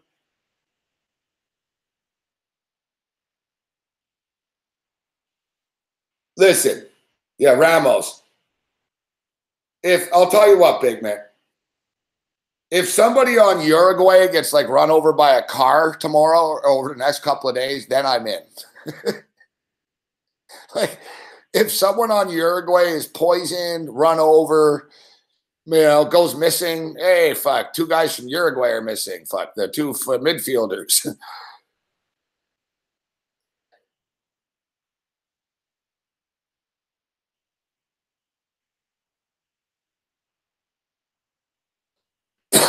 No, I didn't see that. No, I know. I'm just busting your balls too.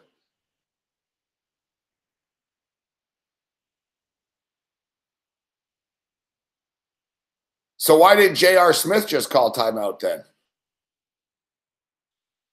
And another question is, why didn't LeBron James call timeout?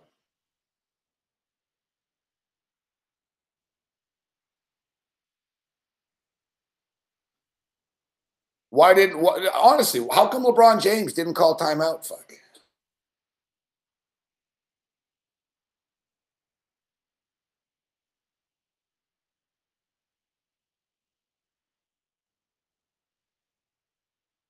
Or J.R. Smith. Like, why didn't LeBron just say call timeout like to J.R.? Like, who's like, exactly. Like, if J.R. Smith is like, I thought they were going to call timeout, why didn't you call timeout? Then why didn't LeBron look over at J.R. Smith and think, all right, J.R.'s fucking up here. Like, timeout, timeout. You know what I mean? Yell at J.R.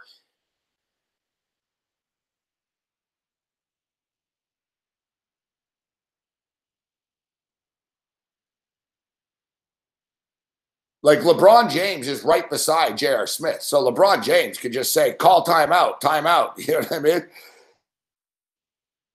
Because you need the ball, right? But fucking, they had the ball, so they could have called timeout. Ty Lue could have called a timeout.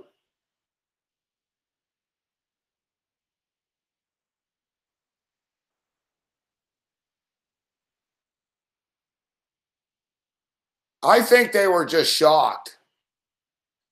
I think they were shocked they got the rebound, and it just sort of threw everyone off guard. But like I said when it happened at the time, I said, this is going to overshadow George Hill missing the free throw. If that never happens, right now, George Hill is the loser that cost him the game.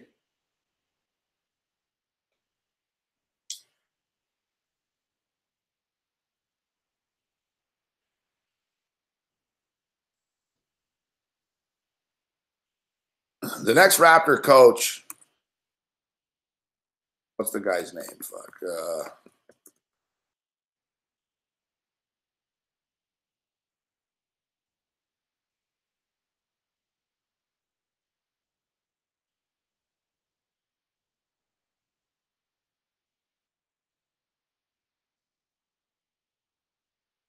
Aimu Uduke.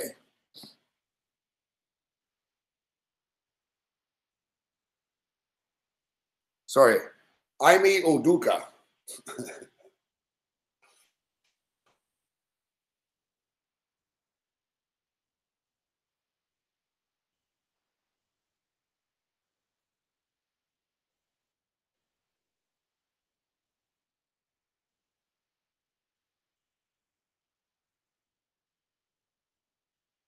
Torre Messina and Ime Uduka.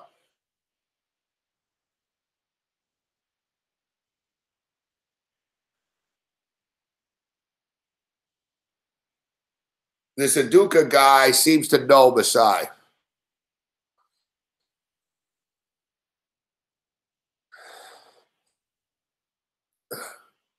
Udoka, I don't remember him playing. He played in the NBA for years. I don't remember him.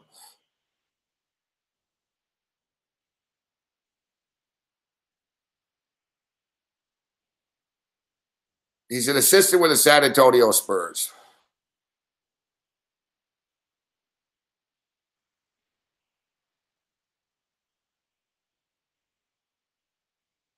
And the other guy, Messina, has won 4 EuroLeague championships as a head coach and is also an assistant with the Spurs.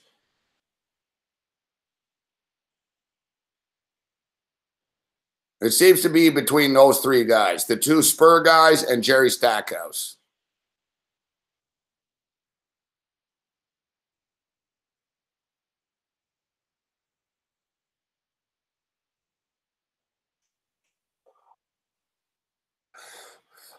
I think it'll be Messina. Look, Masai Ujiri is fucking Nigerian. He's an international guy. You know what I mean? So he wants internet. He respects the international game and shit, right? I think if they were going to give it to Stackhouse, they would have given it to him already.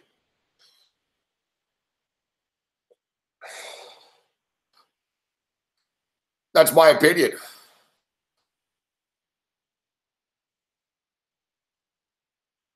Did he knock up Nia Long?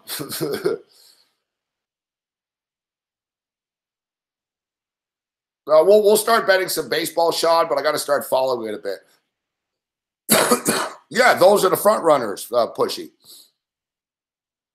The two Spur guys.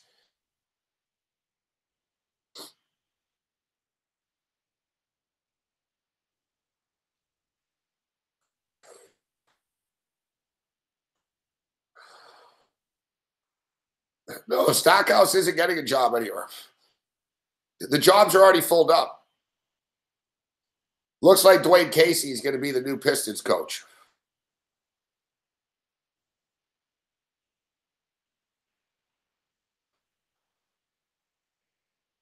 Looks like Dwayne Casey is going to be the new Detroit Pistons coach.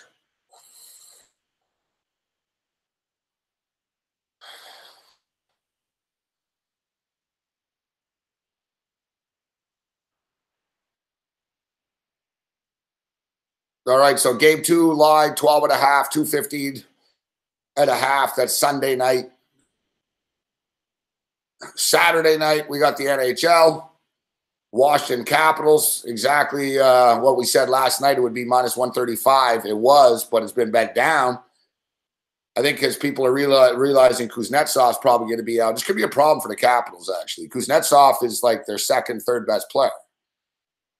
And he's very good. He's been very consistent in the playoffs. So tomorrow night, we've got UFC. We've got Johnny Manziel football and the Argonauts. We're 5-0 this year in the WNBA. We'll keep track of our record until we don't. But I know we're 5-0 because we've only bet a few games, right? We were 1-0 coming into last night. We bet 2 WNBA games live on the air last night, and we won them both. Tonight, we gave you 2 more WNBA picks. We won them both. So we're now 5-0 on the WNBA season. We'll keep it rolling tomorrow. There's 3 WNBA games tomorrow night. There's UFC, Utica, shit, but we'll be on during the fights tomorrow night. So Big Man will be with us. Mick will join us.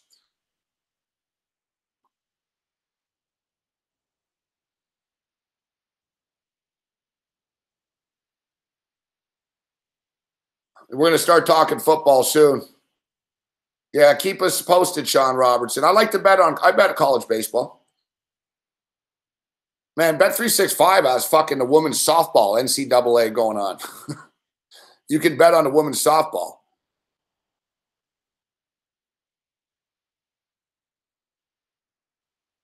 There's no overnight lines. We got Japanese baseball coming up. It's only in 4 hours, though.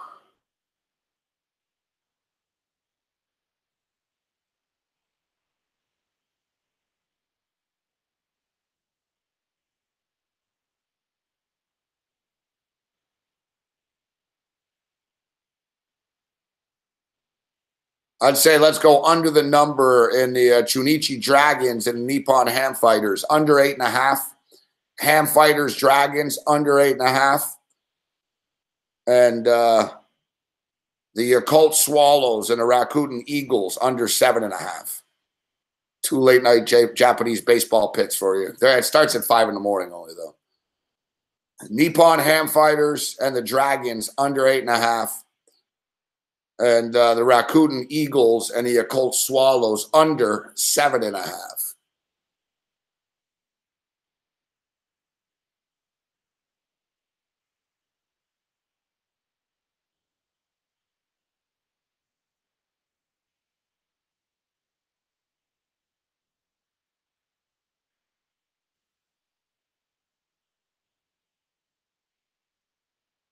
Look at the Swallows. Settle down, Vinishki.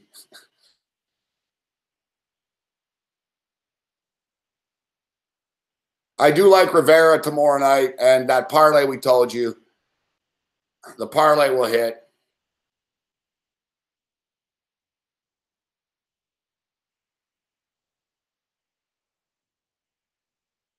Walt Harris and Bilal Muhammad. Walt Harris will go over. Walt Harris is a boring wrestler type, right? So no totals posted right now. Let's see. Oh, no. See, you know it's a lowbrow fucking card when the books don't have totals yet. Usually they're up, but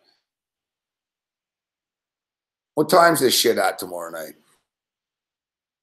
Oh, good. The main card's late. The main card's on TV at 10 o'clock.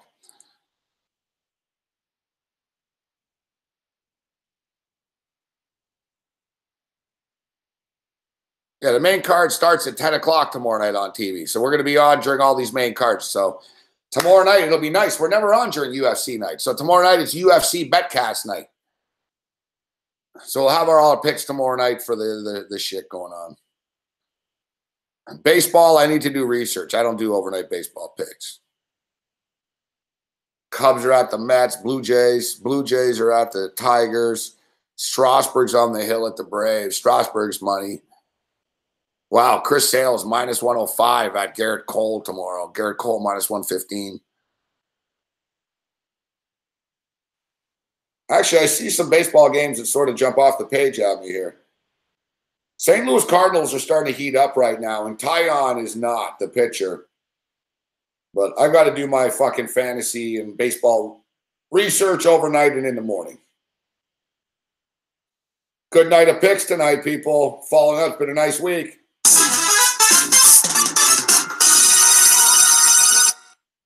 Thanks for tuning in. Give us a thumbs up. We'll see you in Las Vegas at the IFBC. We'll see you tomorrow night here at 10 o'clock. Follow me on Twitter at SportsRage.